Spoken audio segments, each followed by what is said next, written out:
have some respect? I mean, Poor. the pillow does not deserve to be just left out in the open like that after you've finished. Hey, I'm not going to turn my back on her. But you kind of have. Well, I kind of do, but you guys can see her. I will not be ignored. Hold on, I gotta shut my door. Okay. I'm doing a podcast. I'll be out later. Mom, I'm busy. Mom, leave me alone. Okay, I'm back. That's funny. What? Nothing at all. Me hollering that I'm doing a podcast. I'll be back in a minute. Well, yeah, that too. Oh, you're looking at my bed?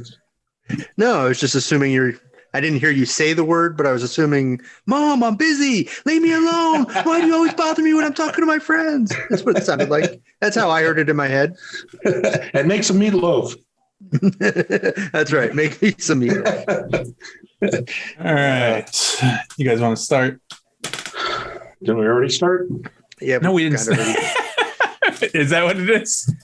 But I gotta do the whole intro and everything. You gotta do the puking. All right. Yeah, the puking. Okay. Take some stuff out. Yeah, here we go. Are you done there? Okay. No, I'm not. Okay, I'm done. Welcome, everyone, to a new episode of The Usual Saints. This is our first time trying this live on Facebook. I was going to try YouTube as well, but apparently Zoom only lets you do one or the other. So since we're already live on Facebook, we're just going to go with that one this week. Guys, how's your week been? Good. Jeremy? Good. That's descriptive. Mine's fine as well. I was going to say that's a great radio thing. Good. It's like saying, Good. Next. What's your favorite part of the movie? Yes. Yeah. Right. The end. No, the week was good. Another nice week of work. And that's about it. Just working toe in the line. That's good. That's good. Still liking the job? Yeah. I'm still liking it. Yeah. I mean, time will tell. But as of now, that is the report. Yes, I do like my new job. All right. Oh, how's the lighting this week, by the way? Am I too blown out or do I need to lower At it? this point, I don't really give a shit. You motherfucker. We've tried to help you. It's not working out. Yeah. All right. You're blue, you're red, you're This yellow, better? whatever. Is this better? Yes. This better? This Yes. better? Yes. All of them. Not that one. That one. This one. Okay. All right. So let's start out with the Saint statement just so we can comment on what he talked How's your about. week? Yeah, Oh, Mike. me? Oh, you guys Yeah. asked me a question for the first time. This is wonderful. Why did your voice go so high? It's It's a bit of a drama queen, I think. Yes, I am. I think I'm a drama queen. No, let's see. So since our last episode when we interviewed Liz, I've been doing a lot of work spreading the word. I think I've gotten us on just about every possible podcast, like app, platform, everything. Like I've been trying to submit everywhere on Pandora, we're on Spotify, we're everywhere. So hopefully that gets us some more views. Me and Jeremy were talking, the latest episode has a second most views or listens or whatever. Only to our first episode, which I said is because Jeremy wasn't on that one, and that's why we had him on. Yeah. Well, maybe they were listening to see if Jeremy was not on the last one. Unfortunately, he was, but that's fun. Right. But yes, that's my week. A little physical therapy today. Get a little bit of massage on the arm. Go to the doctor tomorrow to see if I can get this stupid sling off. That's about it. Yeah, I started watching Narcos. You guys watch Narcos? No. I assume you mean the drama, right? Yes. What else? There's a show called Narcos where they actually, tell the story of what actually. Oh yeah. It's more of like a documentary type thing. You know what? That those boxes leaning against the window, Killing you. It's killing me. It's killing me. The Lowe's box. He doesn't give a It shit. makes you feel better. They're not actually leaning against the window. Oh, okay. There's space there. Good. All right. They're just the box on the bottom, somebody didn't fill it, so it's leaning a little bit. Yeah. So wait, what's bothering you about it? The fact that it's in the background and you can see it, or the fact that it's leaning against the window? There's a lot of things. There's a lot of things. I'm very. His defiled pillow is in the background. I don't care what's in the background of my photo. I'm very OCD, and that they're leaning wrong. Yeah. One's inside the other one. I see tape. There's writing I can't read. It's leaning. It's not in the middle. I can tell OCD you are by problems. the view behind you. Well, By the way, I don't know. it's got crime tape around it. By the way, just so you know. Yeah, my pillows. Yeah. I don't know if you guys know. Saint said that he thinks the pillow fucking is gold, and so we had to leave that in at the end of the previous episode when Vinnie was like, Hey, you know what? The people that know me that maybe listen to this, they're like, yeah, whatever. Yeah, it's Sunday. Why not? So all right. So let's pop on the Saint statement here from our boy Saints, and we can comment on that and go through a few other things before hopefully George comes on about 30 minutes. Video, no less. Yes, I got him a video. What up? It's Saint, the most unusual Saint, reporting from the Bering Sea. Just a quick hit on a couple of topics. One, the death of Rush Limbaugh. I hear people online saying that we shouldn't dance on the grave of people, no matter how bad they were in real life. I guess what I have to say to that is, hold on while I pull on my tap dancing shoes. F that guy and everything that he brought in the divisions to the country. So that's number one. And the issue of self-driving cars, I'm willing to try it, but I don't think the technology is just quite there yet. Maybe for some short distances, but getting on the highway, I see people falling asleep behind the wheel. Self-driving cars, technology is good, man, but, let them work out the kinks a few more before I just let the computer take the wheel. We'll be Skynet in a few years. But usual Saint, peacing out. Peace. Nice. Always good to hear from Saint. Yeah. First of all, I'm seasick because he's obviously on the boat and he's moving back and forth. I don't know if you guys caught that or not, but I did. I thought he was just having like some kind of medical problem where he, couldn't. Yeah. Oh man. No, so Jeremy's got to be pretty pissed at what he said about Rush Limbaugh. Maybe. Let's hear. No, I'm more of the camp of, it's pretty crappy to celebrate someone's death. Sure. There's certain people, I guess, we celebrated, Osama bin Laden, maybe Saddam Hussein. I don't really put Rush Limbaugh in the same vein there, but to each their own. Yeah. That's that's pretty brutal, but if that's the way you feel, that's the way you feel, Yeah. As far as Saint is concerned.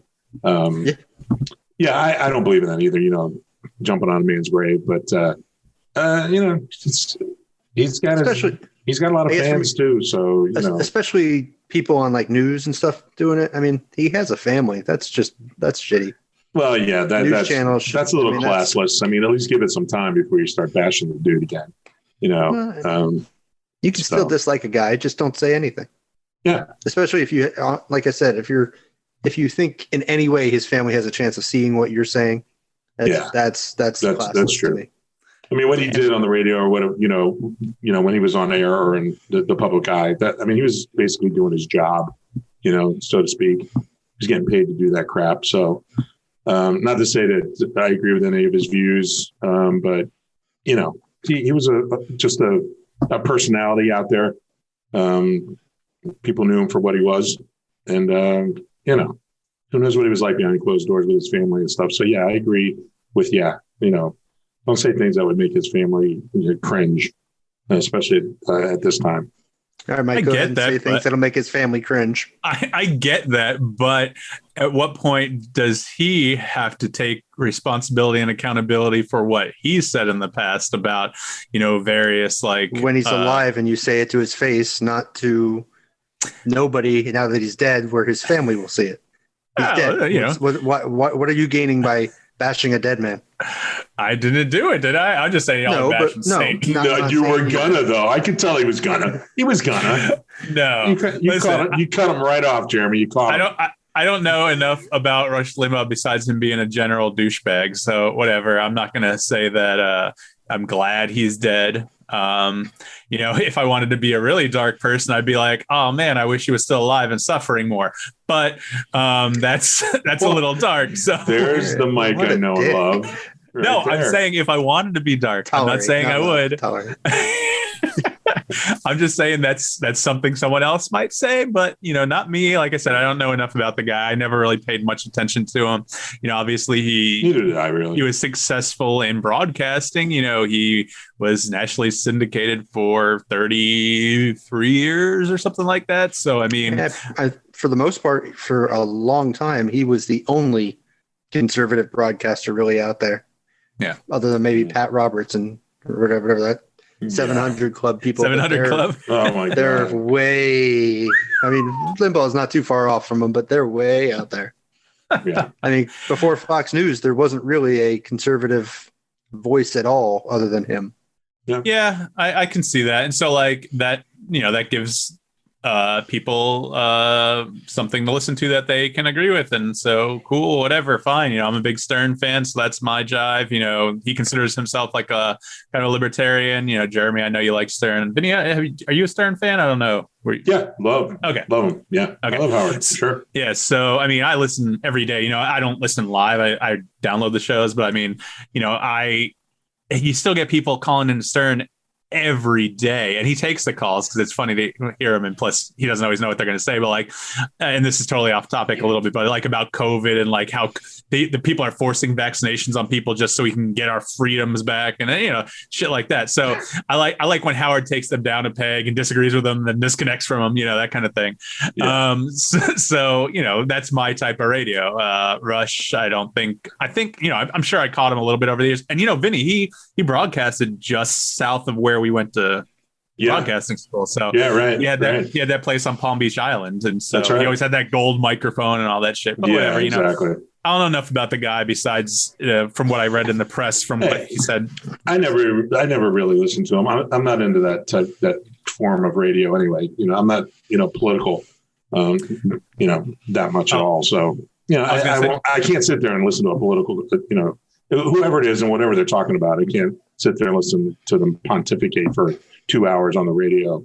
I was going to say you're not into talk radio like we're doing right now. No. I'm not into political. I'm not into politics like that, to where I sit there and listen. At least we break it up a little bit. We're not strictly politics, whatever. In fact, I'm getting sick of this fucking topic real quick. Well, we can move on to the self-driving cars. Who put that on the list anyway? Is that Jeremy? I put it on the list. That seems like a Jeremy topic. Well, of all the ones you had on the list, Saint picked that one to talk about. Just saying. We're talking about Jeremy's shit now. Everybody take a bathroom break. So my wife and I were out shopping the other day in a local area, and they have these little mini buses, no bigger than maybe a Yugo, or no longer than a small sedan, and it is automated. There's no driver. There's no steering wheel. It's all computerized. It ain't going fast, but it's driving on the roads. And it just brought up in my mind, do you think the technology's there? Would you get on something like that, or even something that, like Saint said, goes on the highway?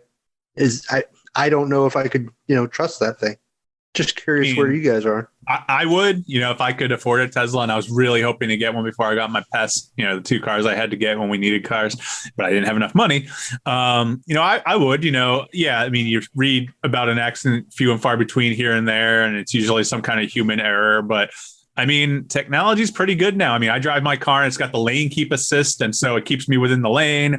It stops me if it sees someone ahead of me. It's got the collision alert system, that kind of thing. So it's pretty, am I boring you, Jeremy?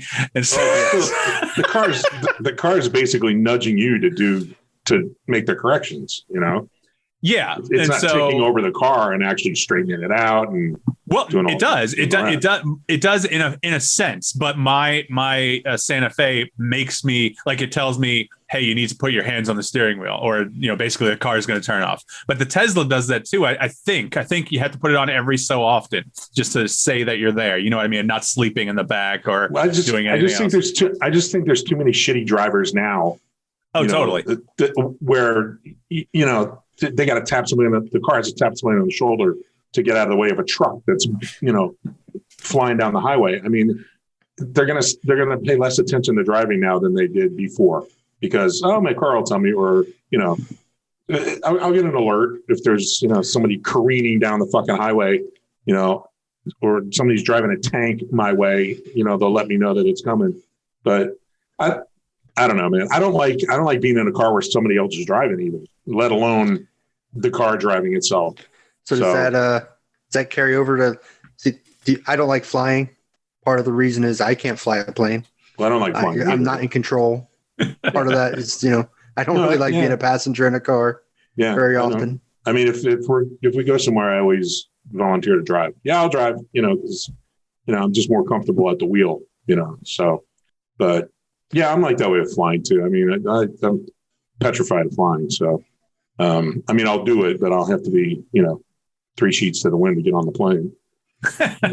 More or less. Yeah, I'm not a fan of flying either. It's like you said, it's the lack of control thing. It's the falling 20,000 feet to your death thing. That kind of stuff.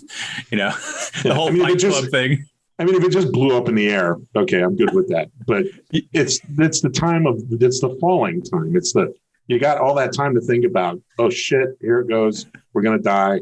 But if it just blew up in the air, I'm good with that. Okay. You saw that engine the other day, right? What engine? I think it was a United Airlines engine. Where I don't know where it was over Colorado, wasn't it, or something like that?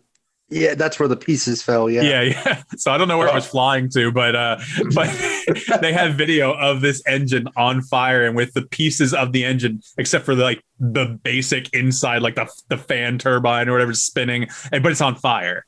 And pieces fell to the ground in people's yards in Colorado.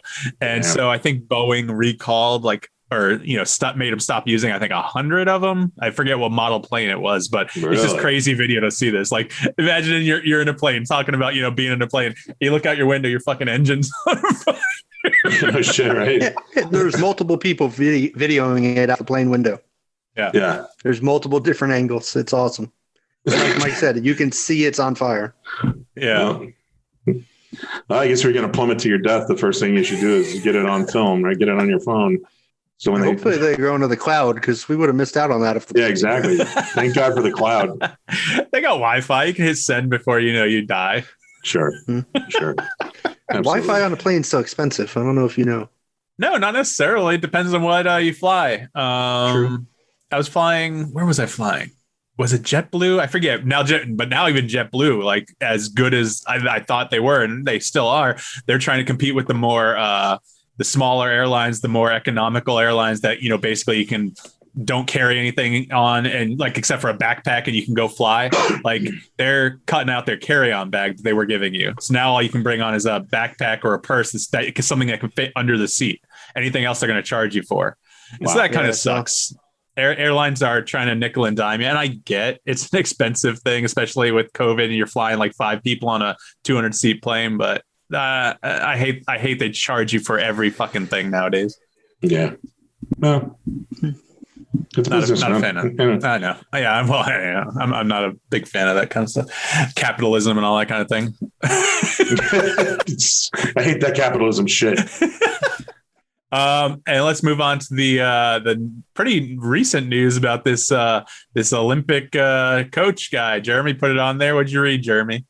The guy apparently was charged, I think yesterday or this morning, with sexual assault and human trafficking offenses to do with his time as a U.S. Olympic gymnastic coach. And a few hours later, he killed himself. Wow. I did not hear that. Do you think guilty conscience, or do you think reaction to being blasted in the media? Either one is possible. Yeah, I know. I think it's because he was caught. I mean, oh shit, I'm going to jail forever. Here's the option. But as Mike said, even if he was innocent, it's all over the national news that you just got accused of this. Yep. I don't know. It can go either way. I have no idea. Obviously, I don't know the guy. I was just wondering, also, you hear about it all the time. You see it in the news all the time. Is it because the internet and just information is so easily available? Probably. You know about it now? Or is it really happening more now? Because you didn't hear about it, of course, 20 years ago. So I think it's due to, the internet as well. Instant news, instant reactions, instant opinion. Yeah, I mean, it blows up real quick nowadays. So many news outlets as well.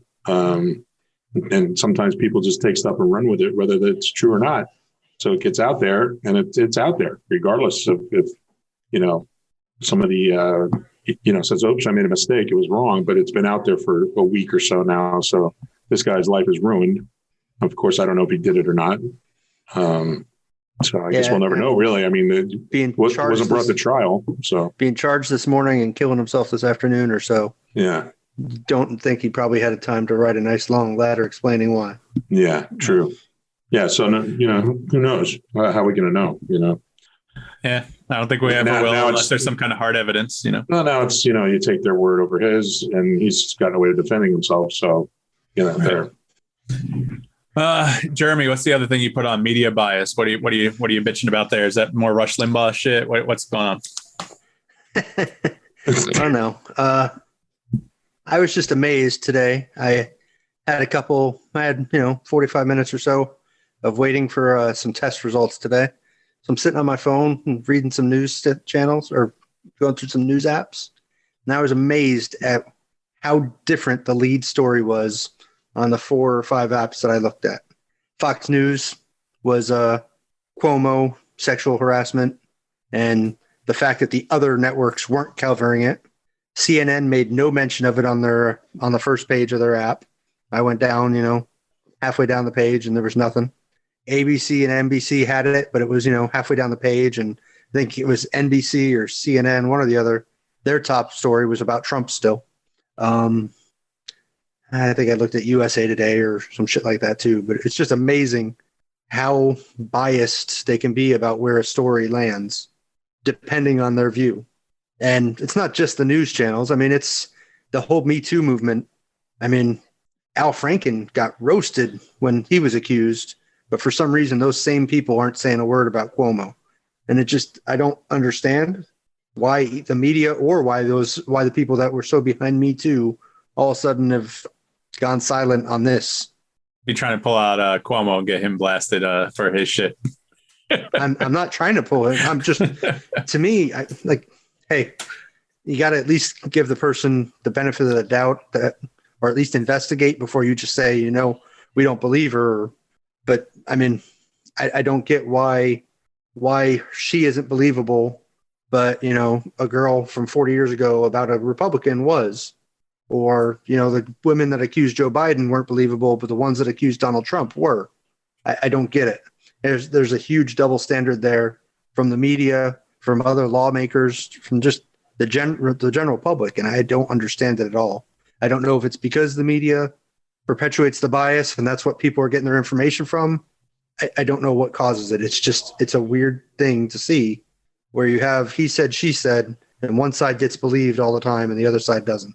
Well, I mean, I think it goes to how high a profile person too, because Al Franken's Al Franken. I don't even think he did much wrong. It's a little creepy. And there's that picture of him pretending to squeeze the breasts or whatever.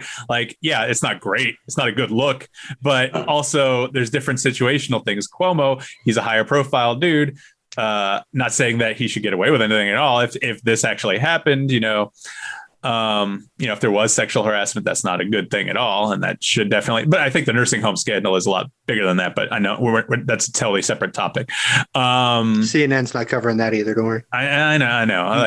He's, I don't know if he's going to get, what did you call it? Impeached or recalled, or I don't know, but he's a big star. He was a big star in the Democratic Party, still is until he falls from grace. But I mean, to the other side, because I have my left leaning views. So I'm always going to say, look at fucking Trump. Yeah. The Democrats tried to hold that shit against him for years. He's basically a self-admitted sexual predator by saying, grab him by the pussy, even if he's joking or not.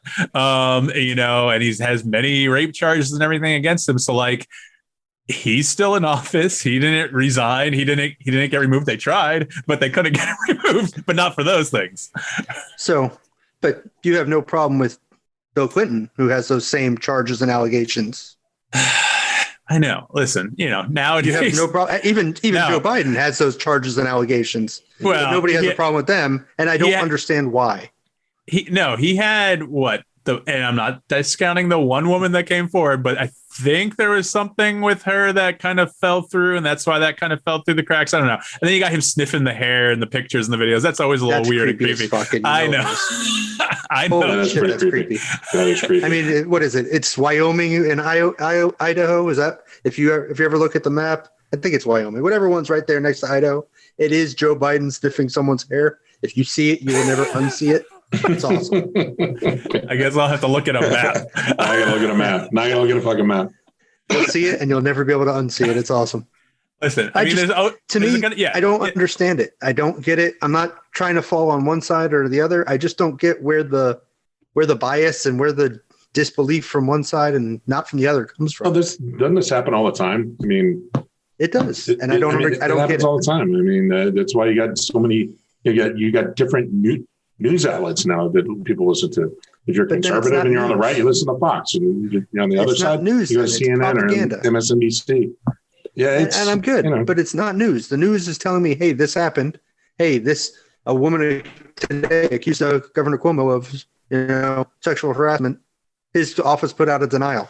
That's the news. It's not, we don't believe anything she's saying, so we're not even going to report it. That to me is that's where it becomes a problem. Yeah. Or you're harping on something about one person and don't look over here where don't look at my right hand. My left hand's, shaking somebody, hiding something over here behind the bushes hey, look over here. Yeah. I don't get it. Well, unfortunately, I think that's, and both sides do it. That's how it is nowadays. I don't watch either channel. Like if I'm watching news, I'll put on CNN because that's national and whatnot. And I think it's probably less biased than Fox News or MSNBC and all that kind of stuff. I think CNN is between the two. It's not a definitive middle point, but I think MSNBC people think of that as the left leaning, and obviously OANN, Newsmax, Fox News, that kind of shit is, the right wing. I know a lot of people have problems with CNN, but for national stuff, there's no AP channel that you can go to. And shit, my dad even has problems with the AP. When I told him the AP are the ones who call the presidential race, he's like, "Oh, that's not true." I'm like, "Yes, it is. It's been true for 160 years or something like that." He's a conservative guy. A staunch one, I see. Yeah. But it's always going to be that way. I don't think anything's going to change that. So, but let's go ahead and take a real quick break before George hopefully pops on here at 8:30 p.m. We sure George is showing up or what?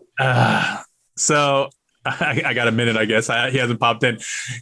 I confirmed with him. What did I start talking with him 3 weeks ago? Yeah. I confirmed with him before I told you guys when the interview would be. I said, "So how's next Thursday at 8:30 Eastern? 7:30 your time?" He's like, "Sounds good to me." He said, "I have an email that shows that." And then I emailed him yesterday because I was asking for like a publicity photo so I can put it on social media and stuff like that. He never got back to me. And then he responded to that email today after I had already sent a reminder email telling him, "Hey, don't forget," because he wanted me to remind him, "Hey, don't forget that interview's today," because he said he forgets. And he emailed back and he said, "Oh, what time are we doing this? I'm busy till noon." I'm like, 8:30 Eastern, man. So I'm hoping he shows up. If he doesn't, we'll just cover the rest of our topics. But if he does, cool, because I'm really looking forward to it, talking to him. I know Vinnie, you watched some of his films. I've watched a number of them. I watched everyone I could find online. So hopefully he was just fucking with you like I do about, hey, what time are we talking? Hey, what time are we just getting interviewed today? That's why I hate you. That's all he was doing. I know. That's why I hate you. It's okay. It's fun for me. The fact that you hate me because of that makes it more fun for me. All right, so we're gonna take a quick break, and in reality, it's not really a break. We're just gonna pause, stop the video, and come back. And so this won't be much of a break for any live viewers at all. So you're listening to The Usual Saints. We'll be right back.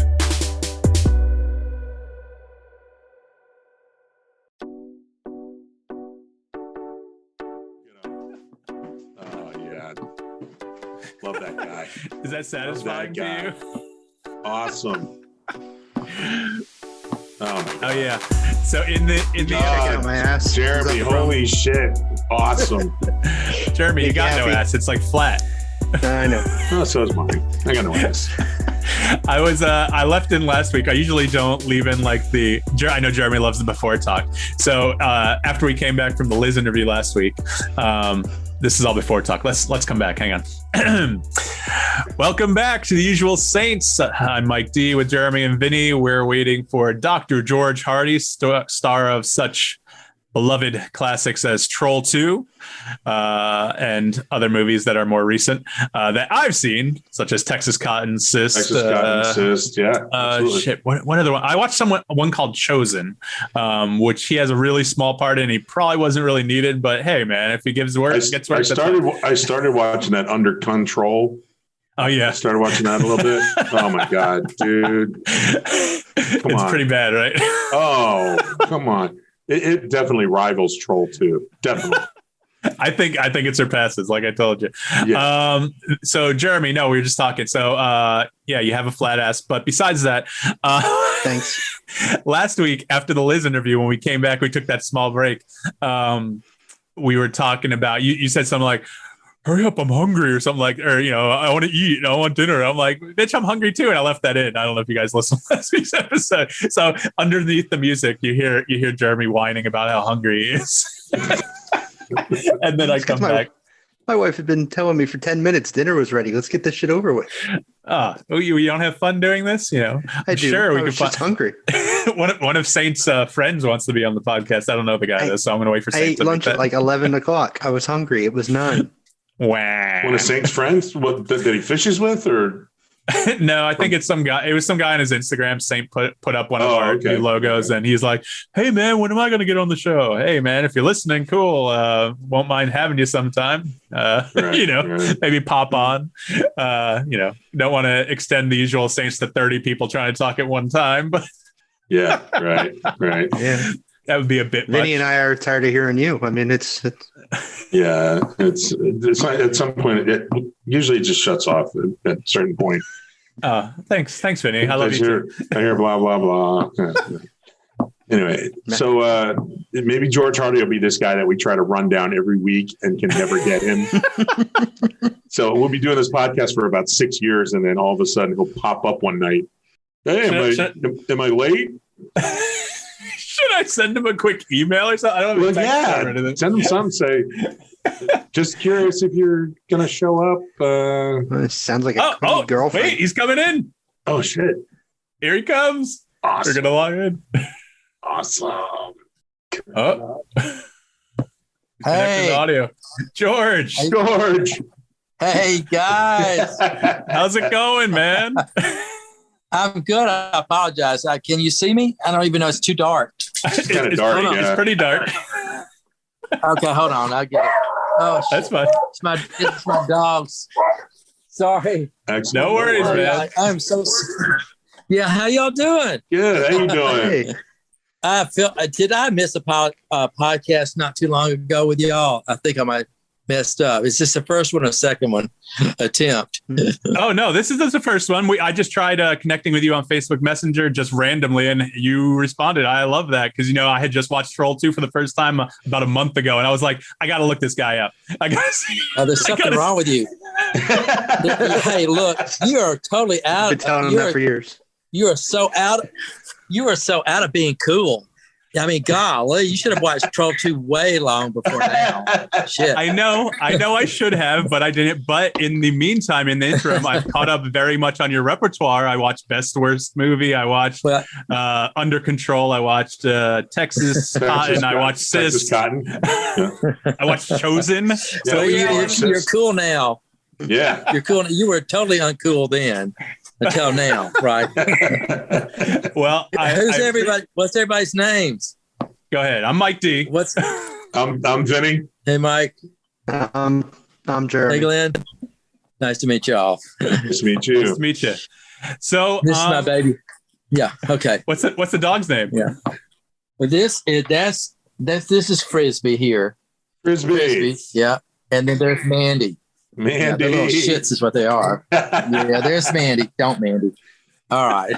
Anyway, I'm living in a cabin. I've just sold my house, and I'm living out on Lake. I live on Lake Martin in Alabama, and I'll see if I can. So I'm this little cabin. It's cool. And so I wish you could see this. I don't know if I can show you or not. It would really be cool if you could actually see what I'm looking at. But I don't know how good it is at night. But can you see this? Can you guys see? You can't, probably. Can see some lights out there. It's a little too dark, though. Well, what are we looking at? Yeah, I'm going to see if I can reverse how you reverse the video so you can see the camera the other way. I'm not sure how you. Oh, there we go. Maybe the camera.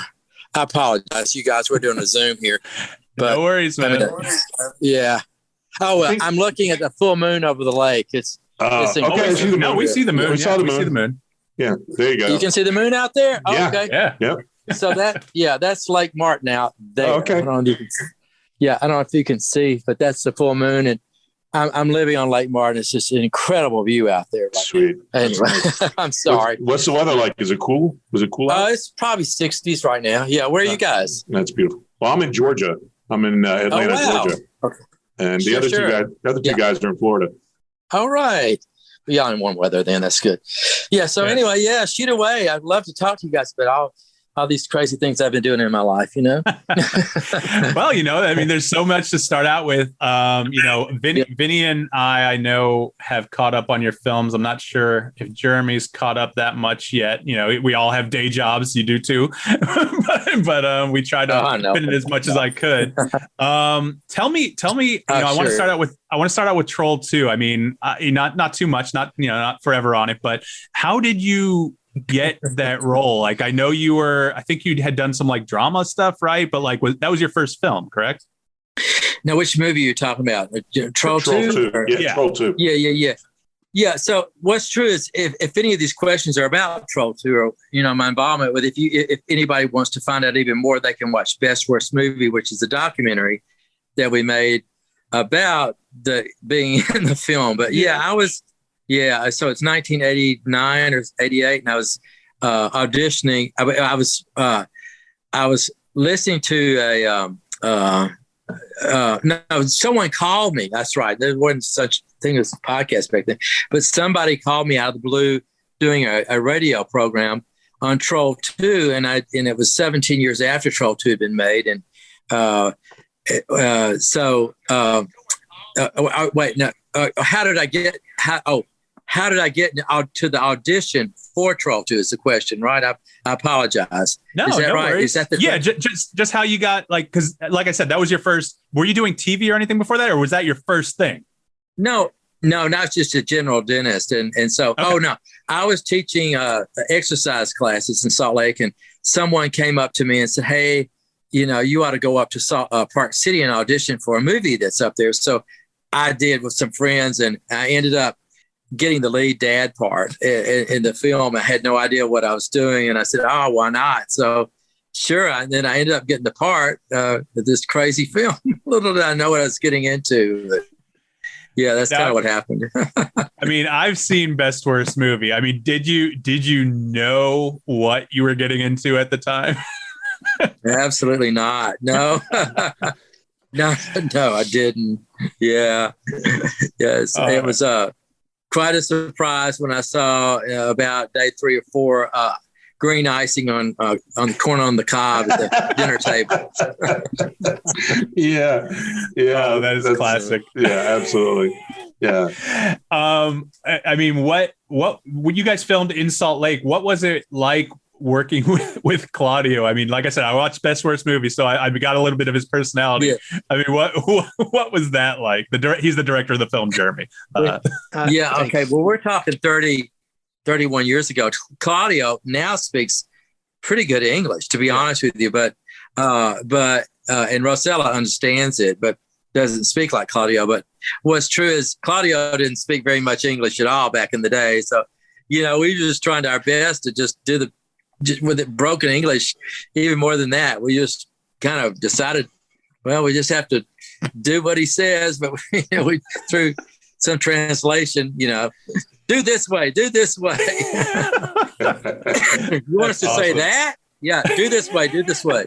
I mean, that. I think that's in Best Worst Movie. I think you guys like disagreed with like or tried to contest some of the lines, but like he's like, nah. Yeah. Absolutely. Yeah. Vinny, I'll let you go. I don't want to hog every question. You got anything for No, Well, yes. I'm pretty new to your stuff. Mike kind of turned me on. He's a bit of a cinephile, so he turned me on to Troll 2. We had talked about it, and that's when your name came up, and we just decided, let's try to get George on here and talk to him about it. I just recently watched. Thank you. Yeah. I just recently watched. Well, the first one I watched was CYST. I watched that one. Oh, so that was my. How did you get to watch CYST?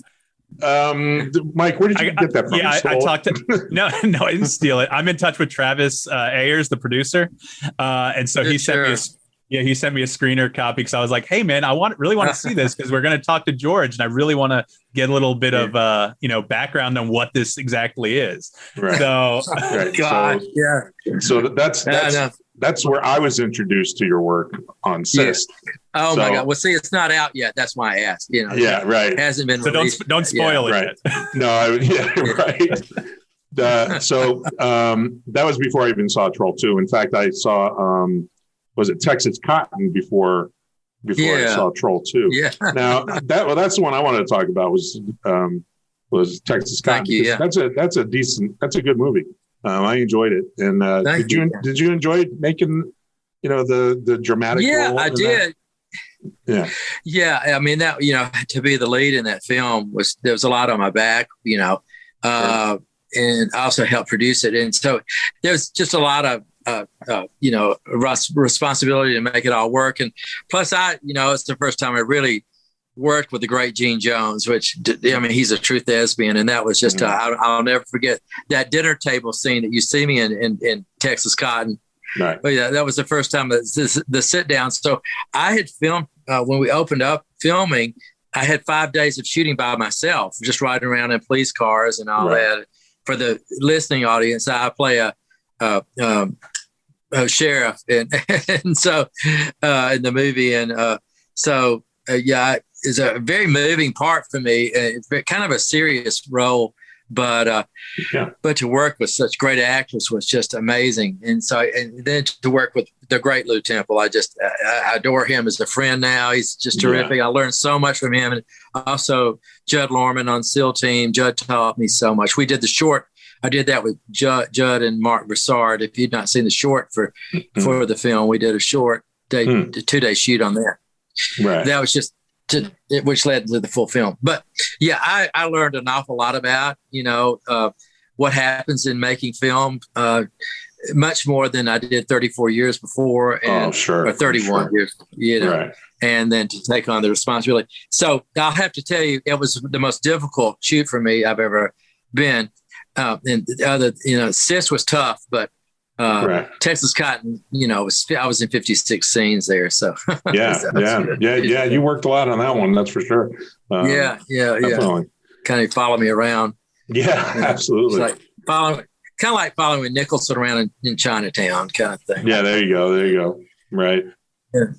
I mean, I think that's probably from every, I haven't seen a lot of your films. I'm still trying to find them on streamers or buy them on Apple if I can find them. But I mean, from what I've seen, Texas Cotton, I think is probably your best performance in my opinion, if so far that I've seen. So I don't know. Yeah, absolutely. Thank you. Yeah. It's but pretty deep. The thing is for me to watch Texas Cotton and then go to Troll 2. Yeah, that was a culture shock for me. Yeah, it's a whole different thing. I play it. It's kind of, I was like, this can't be the same guy, but Troll 2 was what it was, and you were a part of it, and now it's a cult movie now that a lot of people talk about. Yeah, that's why we wanted to talk to you. So, but I appreciate this interview. But in the first place, but I do like the dramatic roles as well. What do you have as far in the future? Do you see as far as movies like that? Do you have anything in the works? Well, I've it's kind of neat. I would love to work with Tyler again. Tyler Russell is he's just the up and coming. I think he's brilliant. And just to work with him, Tyler's 31 now, and I met him. I also did another film called Here Comes Rusty with Tyler. I'm in that film. That's got Fred Willard in the movie, and then Fred, yeah, sure, yeah, and also the gentleman that he was. He just passed away on stage at the Atlanta Fox Theater while he was performing. He passed away on stage. Wow. He's Bruce Hampton. Bruce Hampton, the Dirty Dinosaur. There you go. Yeah. And I got to meet Bruce and work with him some. I play his dad in retro scenes and that. That was kind of cool. But that was the one of Tyler. That's how I got to meet Tyler. And then we went to Sidewalk Film Festival and I got to meet a lot of people up at Sidewalk again after Best Worst Movie had premiered there 10 years later. That was kind of an honor to go back to Sidewalk again and be in one of Tyler's films, of which he's then brought me into CYST, and I got to play with Tyler, and act for Tyler again. And but in between Here Comes Rusty and CYST, I did another film called Goblin 2. Under Control is another name for it, in Germany, in Baden-Baden.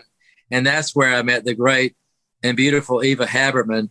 And I got to work in Germany for a week, and I brought Eva over, and she plays the lead female nurse in CYST. So she's my assistant nurse in CYST, of course. And you get to see her. She had never worked on American soil ever until I, brought her over here from Germany. I said, you've got to get over here. You've got to be acting on American soil, Eva. Right.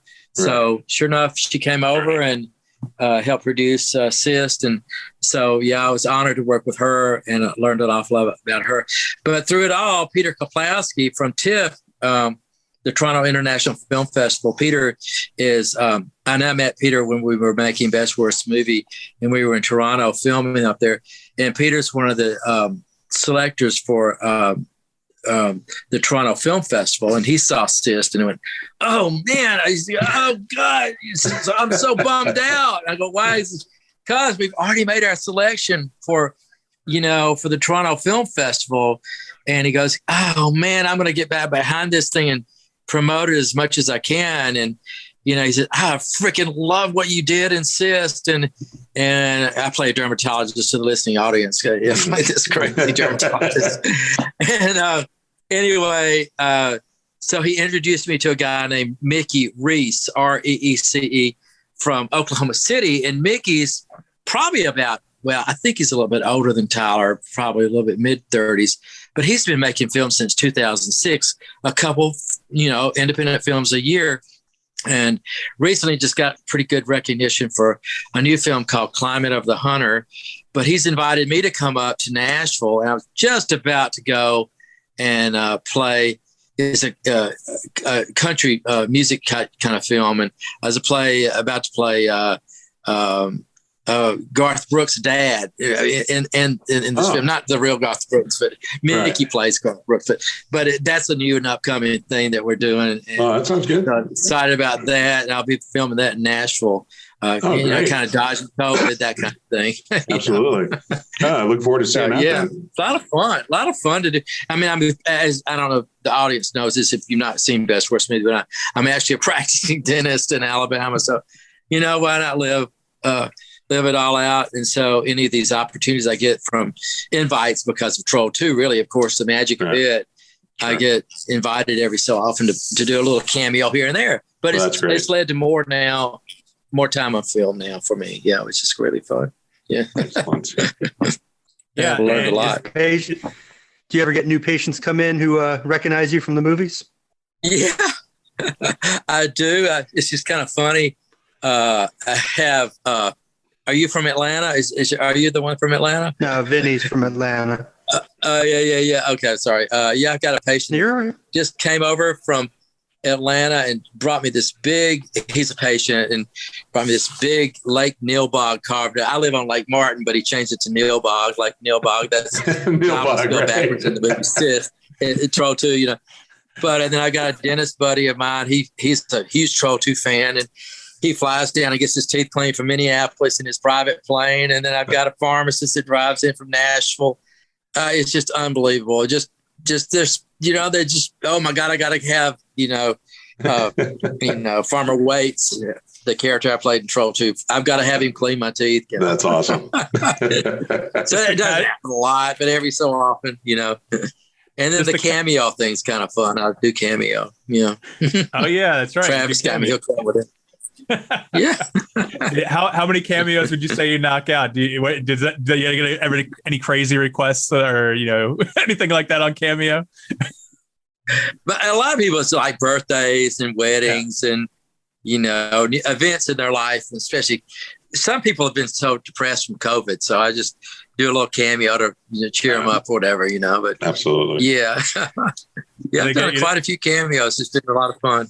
Yeah. Do they try to get you to say donate some of it to charity? Some of the proceeds. I try to get over to charity too. Oh, that's great. Yeah, that's honorable. Definitely. Yeah. Do they try to get you to say the line from Troll 2 during your cameos? Oh, all the time. You can't piss on the hospitality. I won't allow it. That's the best. I say it all the time. I know. Listen, I saw Best Worst Movie. I know you say it to all your patients. That's great. My line in CYST is going to be the last day. Going to miss you so much. Right, that's my line in CYST. Yeah. Last day, going to miss you so much. Without spoiling too much about CYST, because like you said, the general public hasn't seen a lot of it. Did you have to do a lot of like makeup or FX work or anything for your end of that of the movie, or? Well, I was lucky on that one, because my scenes. The bad scene is at the very end. So I was lucky. But poor Greg Sestero, from The Room, he's in the film. Right. He's like the movie Carrie. Remember where the blood drops over at the wedding, at the prom? I mean, he got the big blood spill about halfway through the film. Spoiler alert. Spoiler alert. No, shut up. But Greg's such a perfect, beautiful human being. He's the perfect specimen for the model guy, and kind of got his hair messed up a little bit, right? Right. We're hoping to talk to Greg soon on a future podcast. I've been in touch with him. He's such a great guy. Greg's a super great guy. He's hilarious. Yeah. Do you guys have a lot of the same crew that work on Tyler's films? Like I noticed he gets a lot of the same actors and whatnot from Texas Cotton. And I'm so glad you said that. Yeah, Tyler. Well, we actually shot. It's kind of interesting. We shot Texas Cotton in Lacoste, Texas, down in the cotton fields of southeast Texas, way down, kind of just near Hondo, and about 30, 40 miles just to the southeast of San Antonio. So it's all big cotton. I mean, incredible. I mean, I think they probably got 2 feet of snow down there just recently, that's below Destin, Florida. It's just crazy that it happened down there. That is crazy. But this last week. But so then we filmed CYST inside of a warehouse in Baltimore, Maryland, December 2019, pre-COVID. So so that was a whole different shoot. And it was a lot easier than Texas Cotton because Texas Cotton was we were just out and about, way out in the fields and running in cars and jumping all over things. And CYST is all right side, we was just right there. Yeah, right. In a dermatology clinic. Yeah. Sorry. Yeah. Did you bring your own kind of like crazy to what's the character's name in CYST? That doctor? You bring your own kind of crazy to that, or is that in the script? Does Tyler direct you more more crazy? Well, it's got kind of. So when I read the script, I said, "Oh, Tyler, I can't do this." I said, this is too crazy and wild for me to even consider playing this crazy dermatologist, right, from the 1960s, and. So all I could think about was Gene Wilder from Young Frankenstein and Jim Carrey from The Mask. There you go. And last one was the one that I pulled out was Jack Nicholson from The Shining. So it was all three of those characters, all three of them. because the guy's all over the place. And so he's this crazy comic. At the same, he's kind of got the Jim Carrey kind of did stuff. I did crazy stuff with my face and contorted my face like him. Right. And then I do the crazy, the creepy stuff like Nicholson was doing. And then Gene Wilder would be just, all over the place. I loved him in Young Frankenstein. Yeah. So I just pulled all three of those characters throughout when I was actually pulling those lines out, which I really felt like I really owned more of the lines in CYST than I did in Texas Cotton. There was a lot of script for both of them, but it took me about 4 months to study the script for Texas Cotton, and CYST about the same, but they were a little bit easier and more magical. But yet again, it was my second time to really throw myself in front of the camera for that many scenes. And I can only say I admire, any actor, or actress that, it's pretty philosophically, it's spiritual. To you learn a lot about yourself when you're acting and doing, when you have that kind of a task in front of you. And you got to tap into places that you wouldn't normally tap into to get that character out there. Yeah, exactly. Yeah, I can see how that could be strenuous. At the least. I kind of about day 3 or 4 shooting CYST. You kind of, I'm sure method actors can really, kind of say that, but I really kind of felt a little bit scared of myself about day 3 or 4 when I was shooting CYST because I go into this craze in the film, and I don't want to throw away too much of it, but Do you were you able to speaking of method, were you able to get out of character easily, or did you find it difficult because of the places you went to based on your inspirations? Help me out with that question one more time if you don't mind. I want to understand it better. Yeah, it's fine. So you're in character as this kind of possibly insane doctor, Did you find it difficult to get out of character, when you go over to craft services or when you went and just sat down in your chair? Was it difficult to get out of character, or I don't know? Well, I kind of felt that the shoot was a little longer in Texas Cotton, and so after about the second week I kept grabbing my gun, because I rested my hand on the, my gun the whole time. And so, I would walk around and kind of get into this relaxed position of having my hand on the gun, which is kind of weird. I would, I just rested on the saddle there. And so when I leave, I'd kind of still be in that kind of feeling. And then I had a hard time sleeping making CYST because, you just kind of, you throw yourself into this kind of crazed, this crazy, weird, wild guy. Where is he at? It's kind of a multiple personality thing for me. Wow. So I had a hard time sleeping on both when I was actually filming both the films. Yeah. Wow. 4 hours of sleep, kind of thing. Yeah, sure. Intermittent sleep. Yeah. Mm-hmm. Did you? But that's what? Yes, that's it. Yeah. No, it's okay. What were your biggest inspirations that got you into acting? Yeah, well, I think I was in a few high school plays, and I was always kind of a ham growing up, comedy. My mother, I kind of came from an entertaining family. My dad told jokes.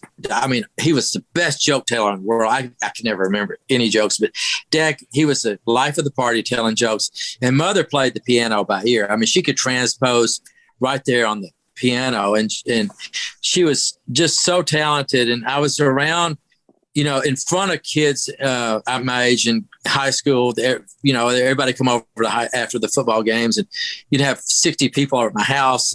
My parents were so great about that. So I would do these. I would get in front of everybody, and I would just go and do these just comedy shit. Back in the day, we watched I Love Lucy and. Whatever we thought was funny, Red Skelton. I mean, this y'all tells me my age, but the Carol Burnett show, what we thought was funny back then, of course, it's not quite as funny now, but we just put on plays and acted, got all of us we make everybody laugh. And I know you guys know what I'm talking about when you're in high school. Hopefully you had a lot of laughter going on. You probably laughed more then in high school than you did at any time, Sure. And everybody's just a ham. So I did that, and then went to college, and I don't know how that happened. Kind of like when I went into Troll 2, I ended up being a college cheerleader and had a blast. And we do all these skits and stuff and, just funny stuff. And so then I just always like being in front of everybody. I like to be the funny guy kind of. And so I just, in Salt Lake, I just thought, what the heck? And so I was aerobics was really big back in the 80s. It was hilarious. And so I had just moved out to Salt Lake, finished dental school, and went out to a postdoctorate program in Salt Lake. And I started teaching aerobics classes. And that's how I kind of got involved to be invited to go up and do this thing with Troll 2. And so I did it. I remember calling, I was 34 at the time. And I just remember calling my friends and saying, oh, should I do this thing? Oh, yeah. So I quit practicing for 2 weeks, which I didn't have any money at all at the time. And anyway, so it didn't really matter, did it really? And so I had this kind of half-assed dental practice, and I was just out there to ski anyway and have fun climbing the mountains. And so I left out and I was gone for 2 weeks filming. We filmed 13 days. And little did you know, really, that, now 31 years later, that's right, I think it was made in 89. So now I'll be 32. Wow. Yeah. That I never had any idea that it would take me to really about 30 or 40 cities in 9 countries. I mean, I've even been to Dubai because I was in Troll 2 and got invited to go to Dubai of all places. And, I've been to Dubai because they invited me to come over to be there to show Troll 2 to their drama class. I said, it was a free trip. I said, hell yeah, I'll go. Yeah. So, and then I've been to Europe. Yeah, I've been to Europe, and it's pretty great. And then here I am getting interviewed by 3 great creative guys, and that love life. And I mean, I'm so fortunate. I'm really. It's the truth. I thank my days for blessings. No, we thank you for being here. I mean, we're just so thankful to have someone like. Listen, yeah, absolutely. I don't care what people say. Like, Troll 2 is what it is, but like, to have someone who appreciates what they do, like yourself, like I can tell you love acting. No matter if it comes out like Troll 2 or Texas Cotton or Sister, however it winds up. No, I mean, it's evident in what you put forth. But I mean, thanks. Yeah. What about your new movie? We touched on it a little bit before. Country Gold. I know it's in production. Is that the one you were talking about with playing the quote unquote Garth Brooks character dad? Is that the new one? Yeah. So are you reading it up a little bit on the internet, huh? I'm not filmed it yet, but yeah. I know Mickey. I've talked to him on the phone. He's just as energetic and bright as Tyler, which I'm anxious to meet Mickey.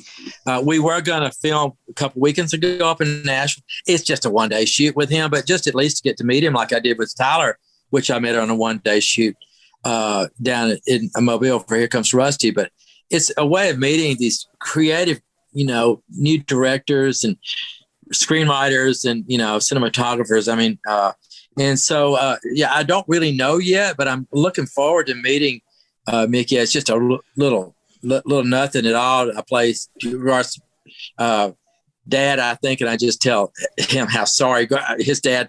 I'm Garth's dad telling Garth how he'll never make it, kind of thing. I think. Oh, yeah, something like that. I don't even know, but I'm plugging Mickey though. He seems to be, a really great little filmmaker. I did get to see his newest film, which I think is going to be in TIFF. And Siskel and Ebert have given, it's the one have given it pretty good stars there. It's good review.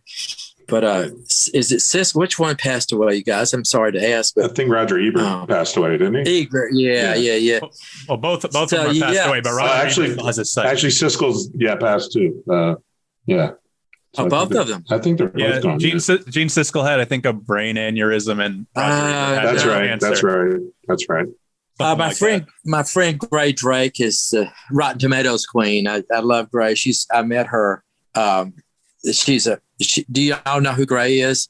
She's on CNN quite a bit. She's a film critic, and she's and so I met Gray, and we've gotten to be good friends, and so I don't know what she was just She's his sidekick, or was Siskel's sidekick until he just passed away. I didn't know that. Yeah.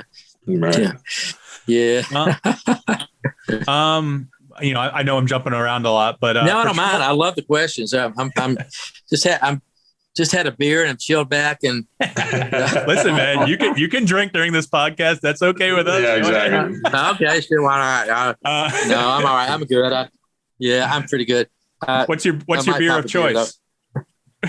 I love Stella, but Okay. Peroni I've just gotten. Yeah, I like Stella. Or is it how you Stella? Yeah, Stella Artois, Stella Artois, yeah. Artois, yeah. They at all the film festivals. That's the number one beer at all the film festivals. Oh, is that right?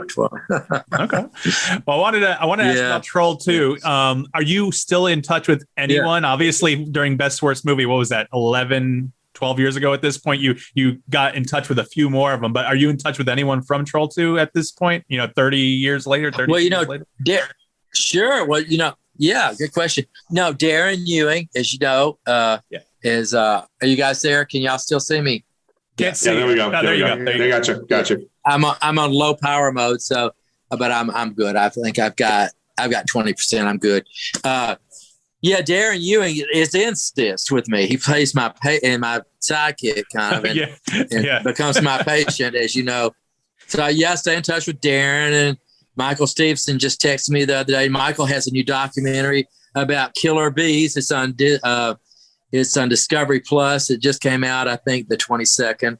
So you can watch that. Michael Stevenson's still doing docs and all that. And then let's see, I get to run it every so often. You won't believe who called me out of the blue last week. It was like I couldn't even believe it because I haven't talked to him in 12 years since Best Worst Movie was made. Grandpa Seth called me out of the blue. He goes, no kidding.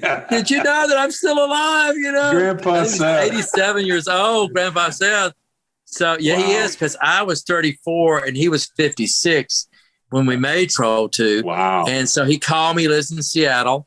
And it was so heartwarming to hear his voice. It's like, oh my God, I'm talking to Grandpa Seth, the real Grandpa Seth from Troll 2, right? It's like, oh my God, this is surreal, And it's just a sweetheart. And then I stay in touch a little bit with Deborah, the witch, Credence. Yes. I get to talk to her. She's had some health issues, but she's still hanging in there. And I don't get to talk to, my wife, Margot Prey. I don't get lost touch with her, but I do get to Jason Stedman and the preacher guy. I get to talk to some of those. Preacher guy.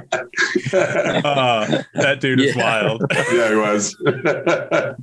Yeah, my daughter Connie Young, she has really had an interesting story. She and her husband are just kind of real adventures, and their daughter, Connie's daughter, Connie played my daughter in Best Worst Movie, and in Troll 2. Her daughter, I think, danced for the Austrian ballet. So they lived in Austria for a while, and then now I understand they're living off the grid in North Carolina in a cabin that's been built off of their land, and they cut their own trees down and built their own cabin. But I need to go up and see her. She's up in North Carolina.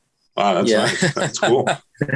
Yeah, it's pretty cool. If you're in touch with Connie, let her know that we'd love to have her on as a guest. I have a little bit of a crush on her, but Oh yeah, she's even prettier now.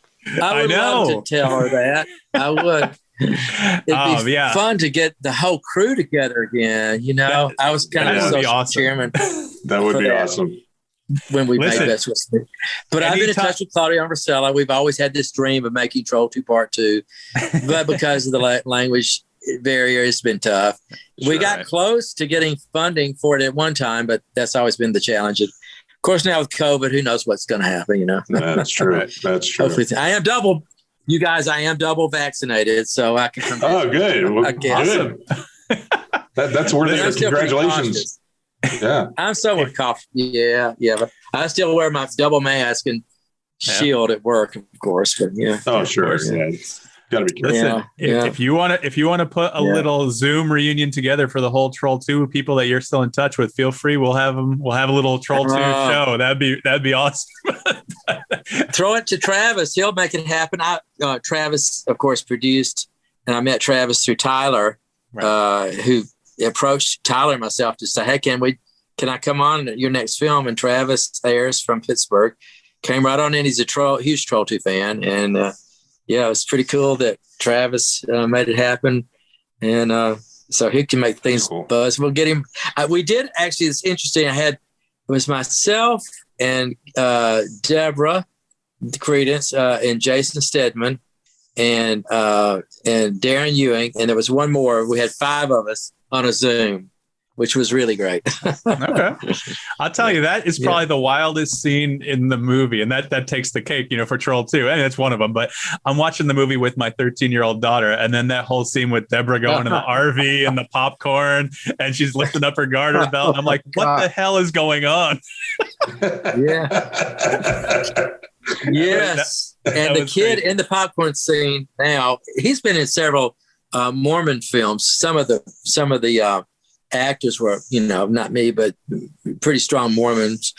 Jason Wright and I can't remember but he's in a boxing movie, new boxing film. Yeah, okay. You can IMDb all of us, really, I guess. Okay, cool. Yeah. So why the gap between Troll 2 and what was the next one you were in? It was the massacre movie, the Street Team Massacre. What was that? Just yeah. I didn't get to see that one, but what is it? Just because you were focusing on dentistry, or was there not a lot of things coming your way, or did you give up after Troll 2? Because I know you saw Troll 2 it was like a year after something. You caught it on HBO, I think. I forget what best worst movie. I forget exactly where you saw it. Yeah, I think I saw Troll 2 for the first time was in 2006 when we were making our 2007. Or maybe 8 or 9 when we went up and watched the when we're in New York there by Citizens Brigade Theater. It was the first screening of Troll 2 on the big screen in the United States. And that was the first time I really ever sat down and really watched it in its entirety, I just couldn't watch it. I just didn't know what I was looking into. And then I just said, hey, if you can't beat them, join them. So a lot of, Vice magazine, vice.com, just recently did a great interview with all of us, several of it. It was terrific. In fact, it was information that I didn't even know. They were talking to some of the makeup and some of the costume, and it was really cool to get that detail. They even interviewed Claudia Marcella and got Michael into it, but it's on vice.com, and it's a headline. It's the front page of vice.com right as we speak. So it's kind of cool. It just seems to never go away, right? It's gonna be like a glass of red wine and just get better and better, or a bottle of wine, The following will keep growing, that's for sure. I mean, speaking of that, it's called the best worst movie and a 0% rating and all that kind of stuff. But honestly, I got to say, Under Control. Do you know, were they intentionally trying to make that one bad? Because there's lines in it, there's the wizard who says, "Oh, am I in the frame?" That kind of thing. What was Under Control? What was the deal with that one? Yeah, that was intentionally made to be campy. Let's just put it that way. Thank you. And that's Thank got you, a lot of German humor. Yeah. I noticed that. I noticed that even was Eva and the other actors, were they speaking English on set? Because there's a lot of dubbing, maybe a lot of ADR after the fact. I don't know, but And the ADR. So Jason Douglas came in and did the dubbing, which he was in CYST with me, but Eva came over and it was all done in English. I was the only American, and it was all German actors. And then there was one Czechoslovakian who didn't speak German or English. So we had 3 languages going. And I was this only American in there. And it was just a great experience. But so, yes, it was all English, but with German English accents or whatever. Okay. So then it was dubbed. Yeah. And Jason Douglas, who does voiceover for there's a lot of anime, a famous anime. I forget the name of it. Dragon Ball Z. Jason's one of the number one voices. He came in and did one of the voiceovers for Under Control, and and then that's how we got to get Eva involved, and then she then make CYST with us. It's kind of all these chains move together. Mm-hmm. I wasn't sure. I wasn't sure what was going on, how Eva got involved from Under Control to CYST. So it's interesting. Like you said, you recommended her to come act in America. Do you know if she's continuing with that? Well, she's making her own German films, and now she's got 2 of them out. And I didn't know this. Her film that she's in, that she plays one of the lead. I think she plays the lead in this German film. It's, of course, all in German, but it's about depression. And she said there's very few films in Germany about the subject of depression. So it's kind of getting a lot of buzz. And so, she's an incredible actress. She's been in, I don't know how many films. She's in her, mid 40s now, and she's been acting since she was about 16. So she's pretty well known. And then the other female lead in there with her is, she's kind of one of the Orange is the New Black, but for Germany. And she's pretty well-known German actress, Katie Kernbacher. And so I just had a blast working with Germans. Germans are, they're boisterous, and they just laugh from their guts when they just their inner just comes out. They just laugh like crazy. They're very big gregarious with them at the end of the shoot. Just love it. Oh my gosh. What do you have a particular experience on making any film that like stands out to you as like the most fun you had, or your favorite role that you've had? Is there any one? I know we've talked about a lot of your films. Is there any one that stands out to you? Not necessarily for a good or bad reason, but just your experience. You know what I mean?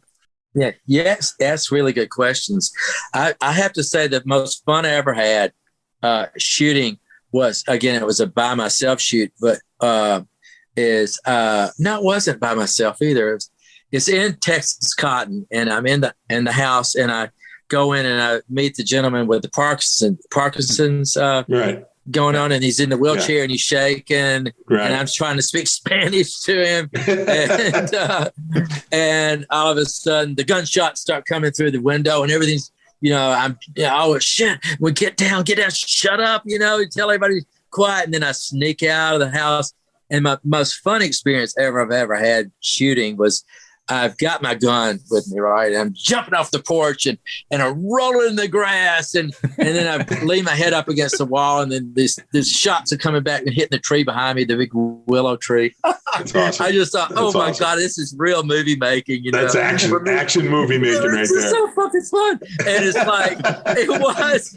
And because I'm a general dentist. I mean, I do this for fun, but it's like, man, this is so cool. But and I'm not on big sets like Judd is. I mean, there's 300 or 400 people out there, shooting him in SEAL Team, and it's just so cool to be, on small. I like to be on small sets. It's just fun.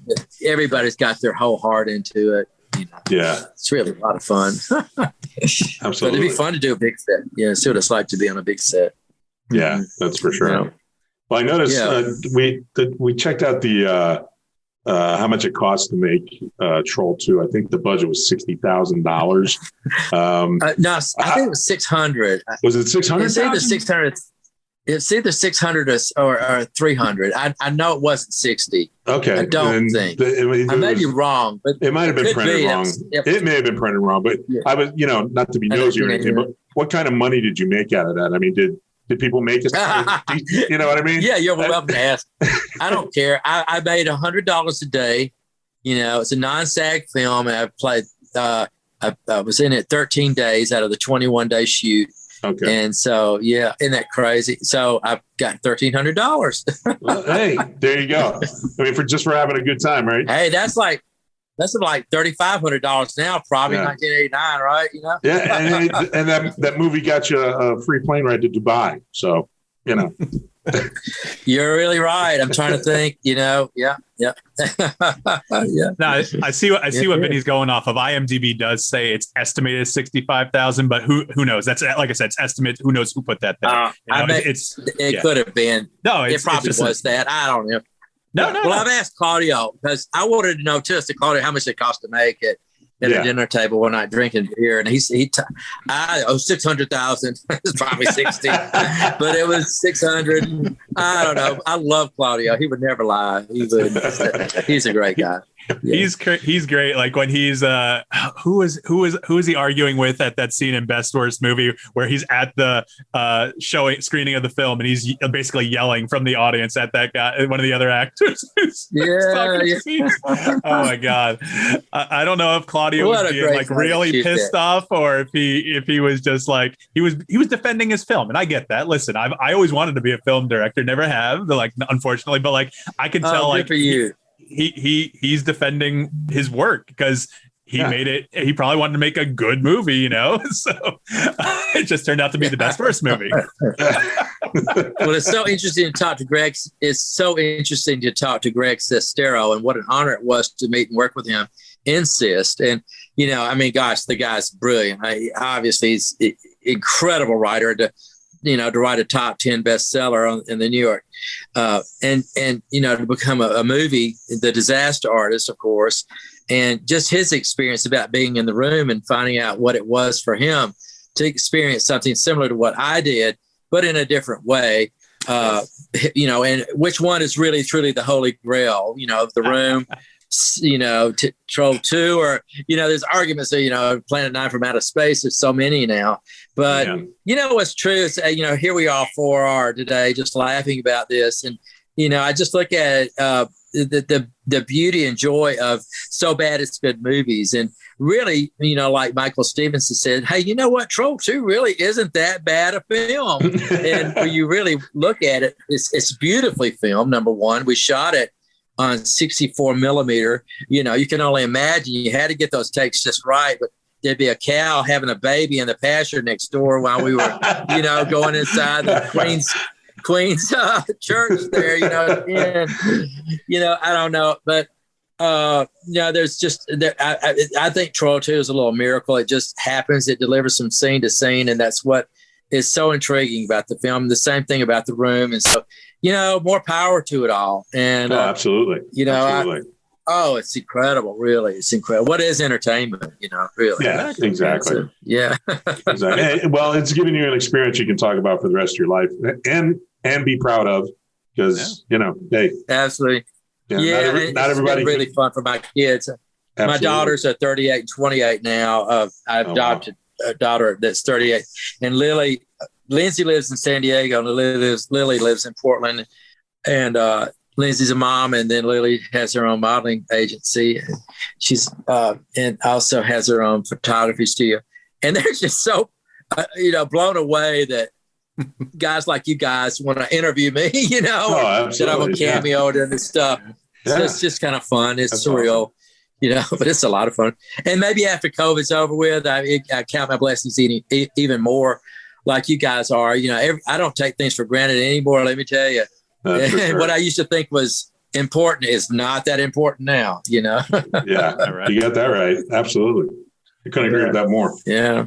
Yeah. Does Lily help you with your social media more than she did in Best Worst Movie, where she was kind of like, she was helping you with your MySpace page?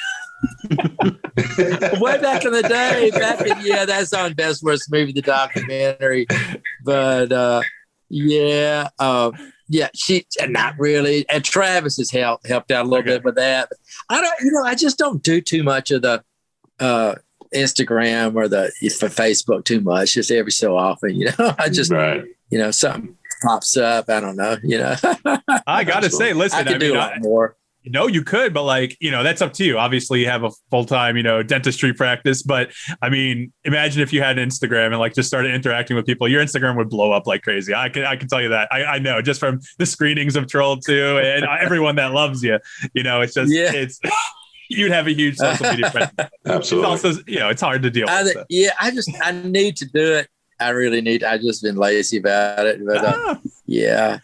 Is it Harold down there? I'm trying to find out. Is it? I know Vince. Is it? I can't. Vinnie, Mike, Vinnie, Mike, and then Jeremy. I don't know why it says head on his, but it says head, but it's Jeremy. Yeah, head is Jeremy. Yeah. Jeremy, do you have any questions? I see you there, but I, hadn't heard anything. So, you got any? I haven't been not to stop you at all, Mike. No. The questions, but no. I haven't been involved or interested in the movie industry as much. What does a producer on these movies do? What does a producer do? Yeah. Gosh, Mike, you could probably tell me and Vinnie more than anybody. I guess you guys know a bit more. That's a good question because I think it's an ill-defined, position job, really. I mean, they do everything from run and get people milkshakes, to, on set to, doing financial planning for the film and the release of it. I mean, they just do a little bit of everything, especially on lower budget films. So, I don't really know. That's a good question, really. What do you guys? There's the producer, the executive producer, and then there's, the executive is the one that puts the money in it, from what I understand. That's what I was going to say. I knew that the executive was involved with the money. For the budget of the film. So but producer, I don't know what they do. You're talking to one of the executive producers of Texas Cotton, right? That is true. That's right. Well, that's why I asked the question. Yeah. Well, I did some of that, but yeah. No, I mean, I think it depends on the budget. Like you said, smaller budget films, the producers or the EPs are going to do a lot more, maybe grunt work or all around, all encompassing things. Like you said, accounting, finance, that kind of thing. I think if you look like at a huge budget movie, like I was watching a Marvel movie the other day and I forget whose name popped up, but I see this guy's name on every Marvel movie. It's not Kevin Feige. It was someone else. And I'm like, does that guy really have a lot of hands on every movie that he's, his name's listed as an EP on, you know what I mean? Or is he just, it's kind of like a Stan Lee kind of EP kind of credit, that kind of thing. Yeah. I think that there's a lot that goes into it, different things. So you really are. Yeah. I wanted to ask about Chosen. That was the most recent one I saw of yours. Do you remember filming that? Was it 10 years ago, something like that? Yeah. I'm so impressed with you. You're looking around on IMDb. That's amazing. Yeah. I was in New Orleans and how did I meet? Yeah, like I say, people reach out to me because they love the Troll 2 character so much. And so they'll call me and they say, hey, can you do, like you guys, a podcast, or can you do, I'm doing a voiceover for an anime pretty soon coming up. And a guy in I think he's in Scotland, but I can't remember where he is, Switzerland or something. But it's just fun to do these kind of things. But I met the Paul Dale, D-A-L-E, and his dad came up. I had more fun doing it.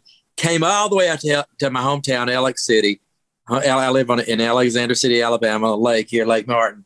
But we went out to a motel room, and somehow they took I play an evangelical priest in it, and so they take the cross and put it behind, and they shine a candle behind it, so it's reflecting behind me, like I'm this kind of creepy, evangelical priest, minister or whatever from the South, which I just love doing it. And so that was what I played in Chosen. Yeah, no, I mean, I got to go down and see the premiere. Yeah, no, I mean, that was New Orleans and see the premiere. That seems like, I mean, like that, what was that? A day's work?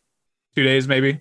Probably a day or two. Yeah. So I mean, that's interesting. Like you said, you get called for all these, cameos or just small roles, but like you seem really appreciative of the work that you get offered. I mean, is there anything that you've been offered or asked to do that you've had to turn down, like anything too risque or too stupid? I don't know. Like, is there anything that you've turned down that you can recall? You don't have to name names or anything like that, but. No, I was just kind of bummed out. No, it's not that I was turned down, but Alan Baugh from Birdemic and myself and Juliet Pugh is her name now, but Juliet Danielle and Juliet was in the room. So the three of us, me from Troll 2 and Juliet from The Room, of which she, by the way, plays. She's in the scene with me in Texas Cotton. That she's behind the counter. Y'all might not have noticed that, but she's the female lead in The Room. Anyway, and then the three of us did a thing called Ghost Shark 2, and it was directed remotely at the time by a guy from New Zealand. So he was on the phone with us, directing us as we're, as we're being filmed in Los Angeles. That was cool. That's cool. So, I enjoyed that, but it never made it out. Our little scene never made it. Do you have So that was like turned down. do you have like a dream project or somebody you'd really want to work with, or just even just a cameo on a TV show that you want to do, or something like that? Out.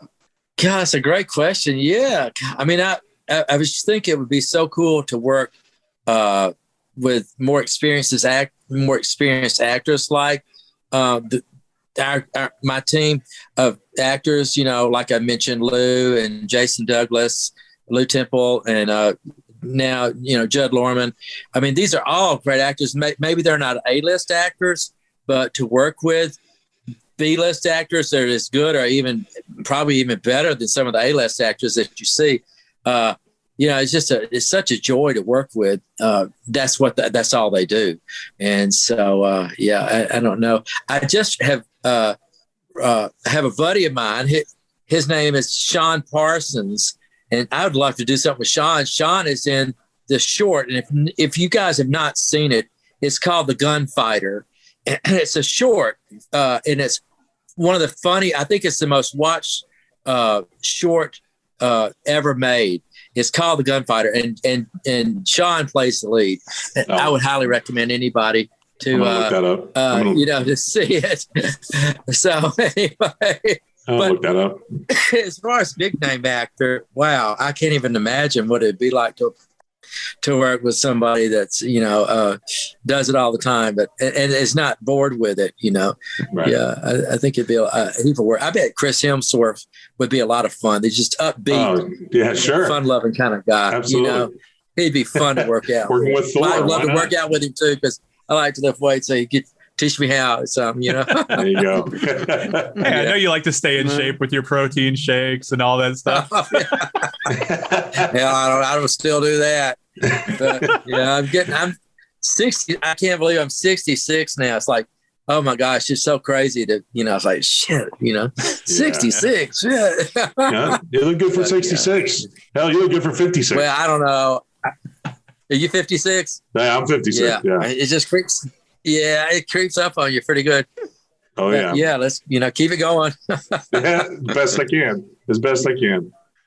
What do you find? Yeah. What do you find more difficult? And obviously, you went to school for 7 years more for dentistry. Do you find being a dentist at this point more difficult, or do you find acting more difficult, or neither? Do you find both are almost second nature to you now?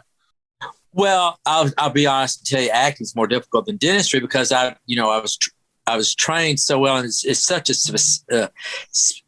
specific a discipline in medicine. Dentistry is very I would say probably the most fine-tuned discipline of medicine, I would think, as far as diagnosing and treatment, and such a hands-on. But with acting, I mean, boy, I'll tell you, that's years and years of work. I think, I think a lot of it's just practice too, Judd and, well, all these guys, trying to memorize and learn script and understand script and the depth of it was always something that, was real curious to learn. And it really helped me a lot, especially when I was on set with, some great guys, especially by the time CYST rolled around. I felt like I had a little bit more oil to that. Mm-hmm. I was pretty green in Texas Cotton. So, yeah. So did you keep any mementos from any of the movies?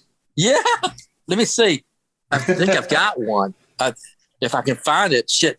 I'm in this cabin. So do you have Margot's body double from the end of Troll 2? Is that what you're about to show us? That thing that's laying on the table? Can you imagine that? Oh, you guys are so funny. Oh God, I've moved and oh, well, I've got one of the, oh shit, if I can find it. I've got it. You guys are not going to believe this. Oh my God. That's such a great question. Y'all, all right, I'm spoiling it a little bit, but oh well, this is really going to make folks want to see CYST. So here it is. There we go. There is the double. There you go. That's one of the from the movie. There. Is that the one? Is that the one awesome. From? Well, I guess we shouldn't spoil too much. Is that the one from the? I shouldn't cuss, but I'm going to. That's all right. Does it work? Does it squeeze anything out? So yeah. So this is the. So this little thing right here, if you can see, is the of it. Yeah, if I get in trouble for showing, I could get in a lot of trouble. Oh, put it away, man. Put it away. Okay. I could get in so much trouble for that. But it's a spoiler. Right. Vinny missed it. It's all right. So, my 56-year-old bladder. Do you have any of your? At this point, nothing's important, right? I mean, COVID's just made everything kind of, what the heck, right? So, at your office, do you keep any posters or anything on the walls from your movies? Oh yeah, but I don't have. I meant at your doctor. I meant at the dentist office. Oh yeah, I just put. Oh God, you should see me. I have all kinds of pictures up on the wall of me everywhere with my signature and everything. No, I'm just kidding. I'm just kidding. Not really. Dang, what do you think? He's a narcissist, Jeremy? Jesus. Yeah, right. I get but poster. Shit, put it up on the wall. It'd be kind of cool. Right? It's kind of cool to see your dentist in a movie. It's still from a movie on the wall. That'd be kind of cool. Oh my God! Well, you've seen Best Worst Movie poster. That's a damn good poster. Yeah. That is an awesome poster. I know the guy that did that's famous. Tyler Stout, Stout. Check out some of his posters. Google him. Yeah,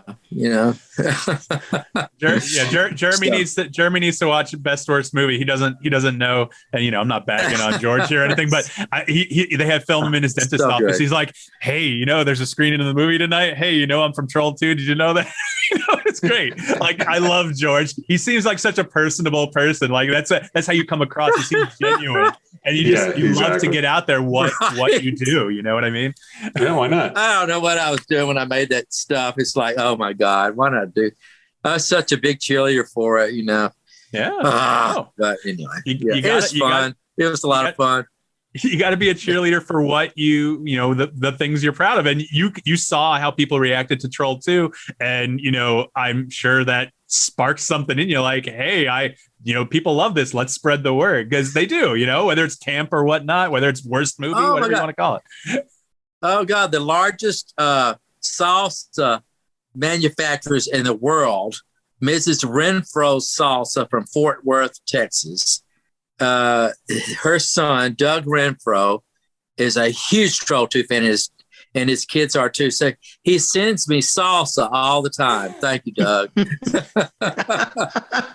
Can you believe that? The world's largest salsa. I mean, he showed me his factories, and they've got these millions of salsas coming through on the conveyor belts. And that's awesome. Freaking Troll 2 fan. I've heard that Marie Osmond's a Troll 2 fan. I do. I've heard, there's so many celebrities that I've heard.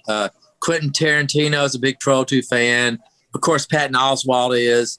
There's just Troll 2 fans all over. Yeah. Oh, definitely. There are, yeah. I do know Seth Rogen is for sure, because Travis told me he talked to Seth and, George Hardy. Oh, gosh, I'd love to meet George Hardy. You got to be freaking kidding me. Coming by for a cleaning. Don't worry about it. Yeah. Right. Oh God. Were you back to Troll 2 for a sec? Were you, when you were filming, how many days do you remember how many days you spent filming scenes with Margot? I mean, what was that, a 2 or 3 days with her? Yeah, I'd pick her up. Yeah, I'd go pick her up at the house. Okay. The same house that we filmed. And probably 6 days, I'm thinking. Yeah. And obviously, I mean, obviously, I only know from what I saw in Troll 2 and what was in Best Worst Movie. I mean, you haven't, like you said, you haven't kept in touch. And I'm not a medical professional. I don't know anything, but like, was she different when you guys saw her in Best Worst Movie and back in Troll 2? Okay. Because obviously, she seemed a little bit more withdrawn and and things like that. And obviously she was taking care of her mother. So, okay. Yeah. Okay. Yeah. Right. Yeah. I just hadn't had a chance to stay in touch with her. I wish I could. Yeah. No, some people, she's a sweet gal. Yeah. Some people withdraw, like some people, I know she's still going out for some roles, she said in the documentary and things like that, but they don't, if it's not something you love doing or something you think you want to keep doing, you back off it a little bit. So I just was curious about that. So. Well, I mean, you can only imagine. Yeah. I don't know if in Best Worst Movie, in the documentary, there's a scene for the listeners. where we actually go in and this is what how many years later after we did this, and we cold call or knock on her door. Michael Stevenson, and here I am. She could probably recognize it. Michael, he was 11 years old when we made Troll 2. Now he's 28 or 29. Of course, she didn't even recognize it. And we hit her up, and it was not really fair to her, of which we didn't film that. And we came back, and she got beautifully. She's just a beautiful gal, and we got to see her again. And and then we spent 4 hours there, with her that day, and it was really a nice afternoon to be with her, Do you have according to IMDb, you have a soundtrack credit for Best Worst Movie for singing Row, Row, Row Your Boat and recreating that scene? Funny. You guys are too much. I thought that was hilarious. The IMDb too. Yeah, exactly. Yeah. Awesome. I wanted to ask you something. I think Vinnie wants to jump in, but I want to ask you something. It's an old trope that I heard, back from my days of trying to, break into film and everything like that. And, don't go into specifics. I'm asking your financial situation, but I always heard that if you wanted someone to help back your film, that dentists are the ones to go to because they can back films somehow. Is there any truth to that? Have you backed any films? Have you had people approach you trying to back films? I don't know about that. I don't know about that one. I did meet a producer, though, an endodontist for films. He's a dentist and endodontist. He's a root canal specialist, and he's a producer, not an actor, for several films. And so I just asking him about at the time Texas for one of the films that I was in, and he was just telling me, "Hey, you think you're going to try to make money off of an independent film? Good luck. You're not going to make any money off of this." So, awesome. Oh, well, hey, you know what? If you're going to put money in the stock market and you could lose it, or you can put it in the film, it's high risk, but why not have a good time when you're doing it, right? Yeah, have something that lasts and, lasts for years, especially nowadays. So. Yeah. My great grandchildren can watch it, right? Is there a Troll 3, Mike? I think there is. Out there? I just don't know. Okay. I think according to Wikipedia, Troll 3 is under control. But that's what I was going to ask. That's what I think it's only because George plays the same character, Michael Waits, in Under Control. Is why it's in sequential order. Too funny. Yeah. Oh my gosh. So, funny. So this my girlfriend asked that question. She just texted me asking if there's a Troll 3. But there's So I figured that Under Control would be that considered that. But I just got to let you know the experience that we had. Mike was telling me that he was trying to get you to do this with us, and so of course I hadn't seen any of your stuff yet. So of course, like I said, I watched the CYST screener. Then I watched Texas Cotton. And then her and I together watched Troll 2. And we're kind of into the campy horror type movies and stuff like that. And we had just recently seen a movie called House of the Damned, or House of the Demons, I should say, House of the Demons. And we thought that was the worst movie ever made. And then we watched Troll 2. And I mean, no disrespect by saying this, but that is definitely the worst movie we saw.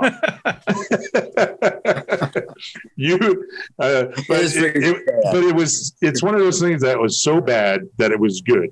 We enjoyed it. We totally enjoyed watching it. And, absolutely. Yeah. And then, but then, I compared it to what you were doing in Texas Cotton. I said, this guy's really got a great range because he's doing a movie like, Troll 2, and now he's doing things like this. I said, so that's such a graduation into and good. Now, to me, that's a good actor who can do the campy stuff and then step up and do something like Texas Cotton. But I just had to throw that out there because we enjoy it. We talk about it all the time. We joke about Troll 2 all the time. Oh wow, I'm honored. That is so nice. It's a lot of hard work. Yeah, and it really is. And of course, we like the people who make it. We like to let them know that we enjoy it and that what you're doing and what you're making isn't for nothing. So Yeah. It is. So yeah. So just I remember when we were making. Oh, sorry. I was just going to say, just keep doing what you're doing, George, because a lot of us out here enjoy. Thank you. Yeah, thank you so much. Wow, that's really kind of you to say it. Yeah, I remember when we were making Texas Cotton, I did take some acting lessons in Salt Lake City from a lady named Lillian Chauvin, Chauvin, and Lillian was Raquel Welch's coach, and she coached a lot of. I remember her talking about some of her students, and I was able to do some scene analysis with Lillian, and she would always tell us less is more, meaning on film. And so, for me, what that meant was, just little subtle changes in my face just in front of the camera in Texas Cotton. And so it kind of came across pretty good because I just was not trying so hard at this playing that character, Sure. To make it more natural, Yeah. Absolutely. No, definitely. And it came across. This has been so great talking to you guys. Yeah, no, George. I wanted to wrap it up before your phone died, but I want to let you know you are welcome anytime on this show. If you have anything to promote, you want to chat, you want to talk, just email me, just message me. We'll have you back on. What do you have? I'd love to. Well, I know you have your Cameo that people can find you on. What do you have to promote that people can find you at? On IMDb Pro, you mean? Oh no, just like so. If you want to promote anything, obviously we have CYST coming out. That's still in the process of getting released, so we want to promote people to go see that. A nice horror comedy, I'd say. In a vein. That's coming out soon, and you're working. It's a wild ride. That definitely is. Do you have anything else to promote besides CYST? We can get them. Hopefully, people can see that soon. However, it's going to be released. Yeah, CYST, but I'm not sure Eva's kind of handling that one, but or that over there in Germany. But it's there. I think it's been released in foreign, but not the U.S. yet. So yeah, I would say CYST would be great, and then Under Control is out now, of course, and then and also Here Comes Rusty just came out. I mean, all of these just came out. Yeah. Those are Tyler's films, and of course with Texas Cotton. So yeah, I mean, that's kind of been. I had 3 films come out this last year in 2020, they all came out. That's awesome. That's awesome. And then 2021 will be CYST. Yeah. All right. Yeah, and then 2021 will be that, and then the new film with Mickey Reese's new film would be fun to be in that for just a little bit there. Sure, absolutely. Yeah. All right, George. Well, yeah. I mean, Vinny, we look forward to it. George, I really want to thank you for coming on The Usual Saints. This is great. It's great having you. Great. And and we look forward to seeing you in hopefully a lot more films, and seeing you that's awesome. Acting chops. Yeah, I'm coming out for a cleaning. I'm coming out for a cleaning, by the way. Mike, this is come out. I'm in Alabama, in Alexander City, dental practice. I'd love y'all come see Lake Martin. I'll take you out of this lake. It's 800 miles of shoreline. It was the largest man-made lake in the world in 1926 when it was made, and it is just one of the 10 most beautiful in the United States, they say. And beautiful. I'm building a house right now on the lake, and I just put a waterfall in on the lot. Now I've got to kind of get my site ready to build. So I just sold my house, and so it's really kind of cool. It's a neat place. Well, good luck with the new house. Yeah, come on. Good luck with the new house. We'll come out for some beers on the lake, and then we'll do some dentistry stuff. Yep. All I got to say is, you guys know this is everybody. It's live life to the fullest now, huh? We just got to, I know in a year or two when we're all back, after the vaccine's out there and everything, just to have healthy lives and love each other and give each other a big hug again one of these days. Absolutely. Yeah. Thank you. This is the most fun I've had talking to a dentist. Yeah, come on. I'll give you one. You guys have a great day. And again, what an honor to be on this call with y'all. Thank you very much, George. Okay. Have a good night. Bye-bye. Take care now. Okay, thanks so much. Bye now. Well, guys, let's take a little quick break. You've been listening to George Hardy. Amazing interview on the break Usual where Saints. We don't break. Yeah, Yeah, but we're going to break and break. No, we're not going to break. We're going to take a quick break, and we'll be right back. You've been listening to The Usual Are we breaking or not breaking?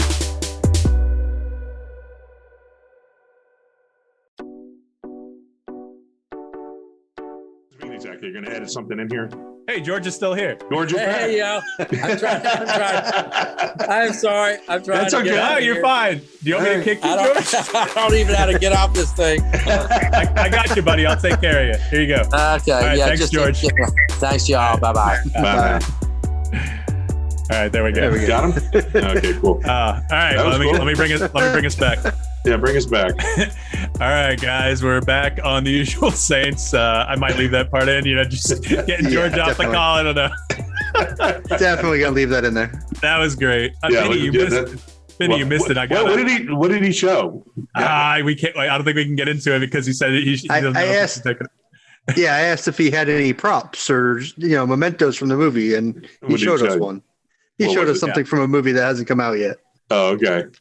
Yeah, He showed us You'll have something to watch from CYST, we can say, but I'm going to cut that out of the video that I put. Even though I say it's uncut, unfortunately, fans, I'm just going to blur it out. I'm just going to do a quick cut just in case. What did he Maybe I'll just put show? Something I'm not going to talk about. I'll talk to you offline about it. Oh. He said he wasn't sure if he could show it. He didn't want to get in trouble. I'm not going to get the. Okay. All right. That's cool. All right, guys. I mean, you know me, I love to keep talking and going and finish our topic list, but I think that interview was just so great. I think we should go out on that.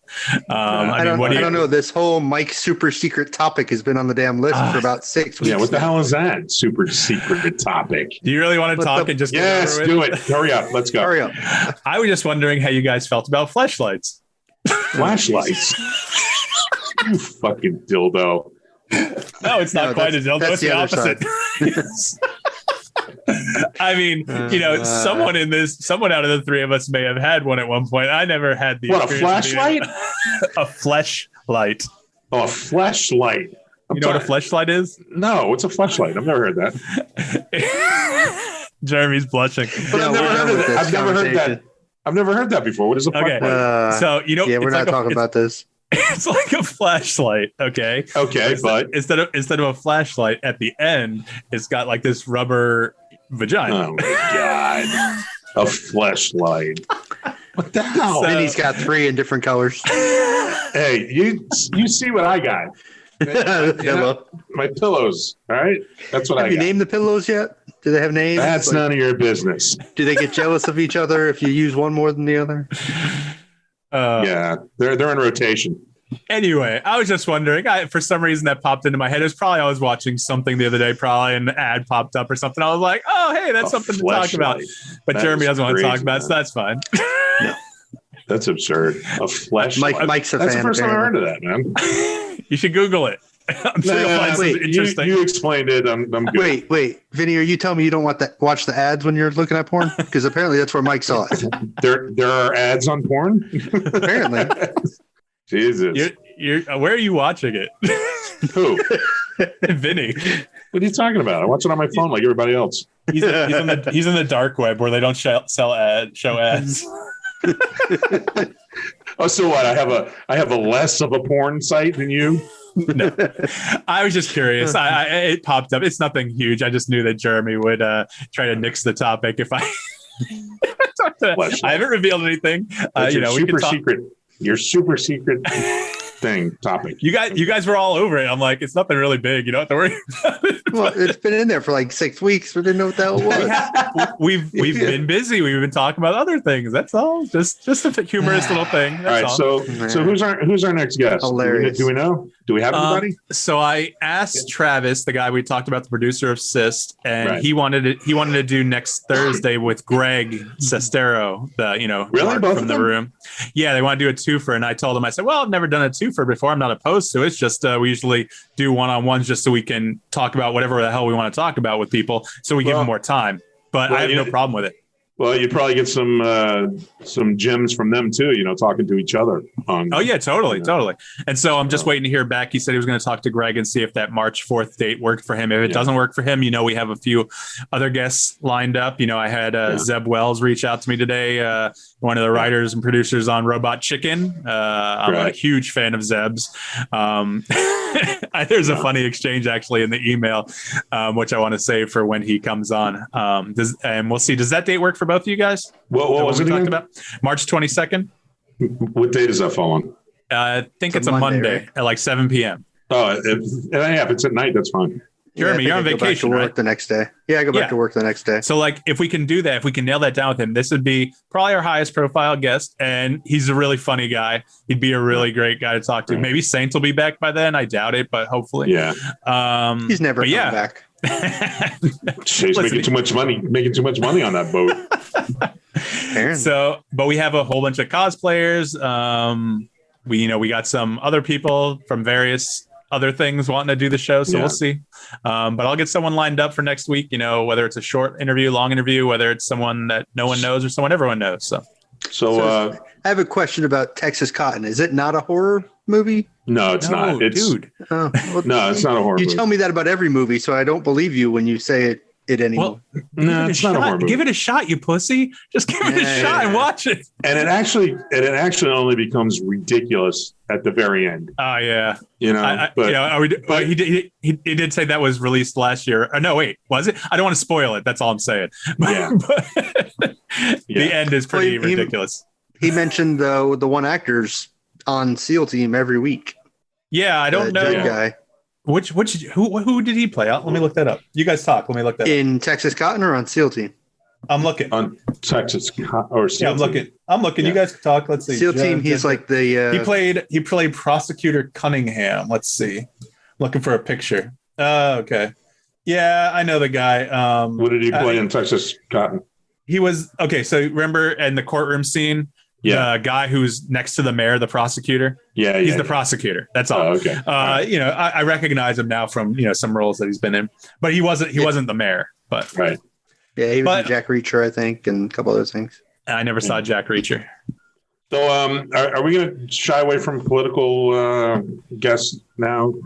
No, dude. I told you, if you want to listen, your thing was you think that people might not want to be on our thing, but after a poll of for the four of us, I think, and you agreed, we don't want to tone ourselves down for other people. If we don't get guests because they find our content too much, that's fine. It's sad, and I would love to have everyone on, but I like our show to be almost like, listen to that whole George Hardy interview. We weren't offensive or anything during that whole thing. We talk about some things that, we talk about like sex sometimes and things like that, but it's all in fun. It's all in jest. If people are, I hate to say it, if people are too much of a prude or anything, or, if they feel like it'll offend their base, I get it. So I'm not going to. Well, I mean, I know the whole thing about it. We're not going to appeal to everybody, but we're going to have a little bit of a hard time. I don't want to. Come on. I don't want to bring somebody on. I don't want to bring somebody on and have a serious conversation with them. Well, I mean, I guess it's up to them to do their fucking homework and see what we're about. Yeah, of course it is. Right. Fuck it. All right. We had nothing out there when we got the first political interview. That's why it happened. You got that right. Absolutely. Now we have 10 episodes of what I've dubbed season 2. I've decided there's going to be 37 episodes per season. So at season 2, episode 37, season 2, the next episode is going to be season 3, episode 1. So that's where we're going to go. I have no idea what the fuck you just said. Why the hell would you? I heard a lot of numbers. I heard numbers and weeks and numbers. No, weeks. okay. So come up with a random number like that. Have you ever seen Clerks? Oh my God. He's like, his girlfriend sucked 37 dicks. And the guy's like, in a row? I love, that's been my favorite number since I've seen Clerks. 37 is my damn favorite number. It's what I use for everything. And so I decided, since season 1 kind of ended a little prematurely, 14 years ago now, we didn't get 37 episodes then. From now on, we're going to do 37 episodes a season. 14 years ago. I know, right? What the hell did we talk about back then? I haven't listened to an episode. Nothing from back then in a long time. I remember doing Chuck Norris facts. Oh, okay, that's good. Okay, so those are timeless. We could do those now and still be a big hit. I just uploaded the first episode we ever did, but again, because of the music we played in it, YouTube is spitting it back at me. So I'm trying to mute all the songs in it so it'll at least be playable on YouTube, but it might not be able to do that. But anyone who wants to hear our season 1, it's on our website, theusualsaints.com. Okay. Like I made a separate page for it. They can listen to it as an MP3. Yeah. We're not trying to make money off it. So, hopefully no one annoys us about that. And if they do, I'll remove it. I understand. Listen, people. If they do, Vinnie and I had nothing to do with putting it up. That's right. I didn't even know there were microphones on. So that's kind of where we're at. But no, if you want to reach out to your local congressperson that you wanted to reach out to, man. Fuck that. I don't want to talk to her. Both of you have free reign to invite any guests. We have our guest list that I sent you guys. You can invite any person. I don't care if it's D-list reality stars. About this shit. What do you mean I'm OCD? What the fuck does that mean? Hey, you got like lists for lists, and there's a list of what lists to look at, and it's fucking crazy. Yeah. Oh, I'm sorry. I try to have you get prepared instead of just sitting there like a creepy stalker person the whole time. Hey, George has to ask you if you want to say something. By the way, where is my email for this site? You said you gave us emails or something? Yeah, dude. Okay, so I got mine. Where are they? So I emailed it to your Vinnie Tafuri email address. Yeah, I'll just go through that. Yeah, you know what? Do it again. Send it to me again. I'll send you a password reset. Yeah, send it to me. He's using a jitterbug. He doesn't have an iPhone. I have a fucking iPhone. Do you have like some kids that live nearby that could show you how to use your phone? Is it a flip phone, an iPhone? No. Oh, okay. Do you have to pull up the antenna on your phone too? Those are some of the best signal I ever had. I talked to someone about that today. Primeco was a Verizon Wireless before Verizon was Verizon, and I had that when I was working at Blockbuster because we had some weird thing at the local Blockbuster franchise where we were the franchisee was asking us to basically sell people cell phones, so we got a phone from there at a discounted rate. And I'll tell you, I got to tell you that cell service was one of the damn best cell service I ever had. My Razor was awesome. Yeah, when I had my Motorola flip phone with the antenna.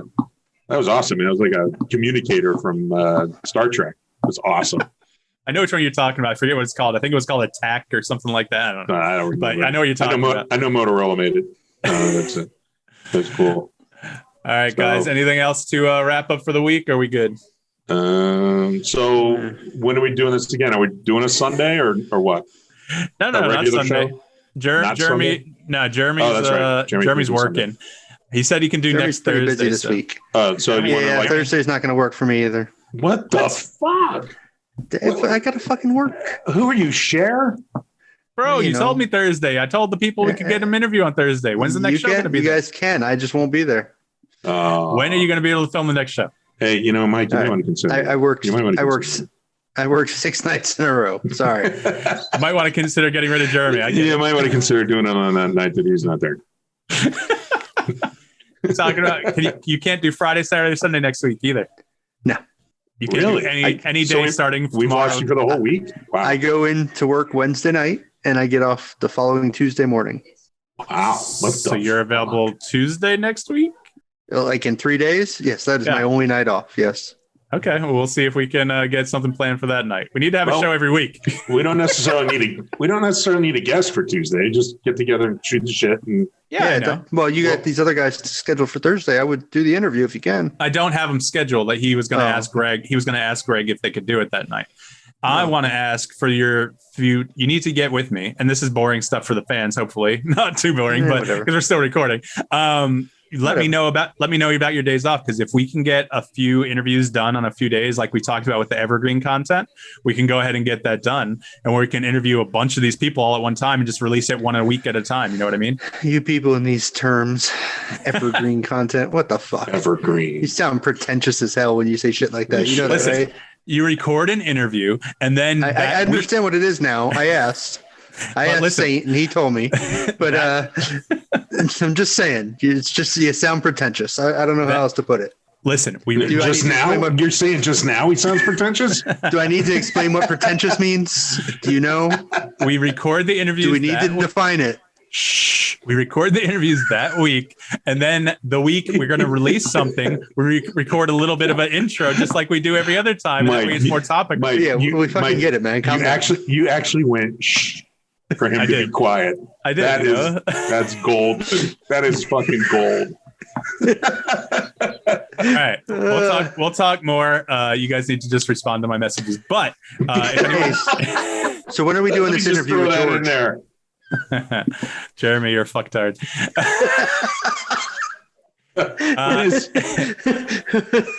When is this George thing? When are you going to put this out? I don't know how many people we had watching us live. Oh, this is gonna be out Sunday. I release every episode Sunday, so I'm gonna edit it. Sunday. Yeah, basically. Did you see how many people were watching us live? It didn't look like that many. I was trying to look, but I didn't want to be too rude, so I don't know. Just on the one on our page on Facebook, who knows if it's? Let me refresh. Boring. How many people looked or no? Yeah, who knows? I put it on Twitter. I put it on our group, and I put it on our page. Okay. It says 5 people reached 10 engagements. So that's all I'm at for now. So who knows what that means? But I'll talk it up. One of those might have been me. I pulled a Vinnie and accidentally clicked on the link. So one of those might have just been me. So, Fuck. Did you do it too, Mike? Because there's 3 of the 5. I know. Yeah, we're the 5. We're the 5 people. Listen, I'm gonna. 3. My girlfriend Jenny clicked in, so that's 4. I'm gonna work on clicking. You stupid asses! You made me say clicking. I'm gonna work on editing and putting it out this Sunday for broadcast on YouTube and all the podcast networks. So, all right. I'm gonna talk it up. I'm gonna make a couple of videos and put them out on Facebook to get out to my people or to the public, whatever. All right, guys. Well, that's it for this week. For Vinnie and Jeremy, I'm Mike D, saying thank you to everyone who listened, and especially thank you to George Hardy for coming on The Usual Saints. As usual, you can hit us up. What's our number? 240-724-6877. Jeremy's doesn't know what that is. It's a phone number. It has 10 digits. If you dial it on a phone, it'll call and get to a voicemail. Wow. It also gets texts. You can email all 4 of us, including Saint. All you gotta do, listen, the easiest thing for everyone, even the phone, just go to theusualsaints.com. It's got every way to listen to us. It's got our YouTube. It's got all our social media. It's got all our email addresses. So go see us at theusualsaints.com. Lastly, that's it. For Vinnie, Jeremy, I'm Mike D. Let's sign out. This is The Usual Saints. Thanks for listening. Peace.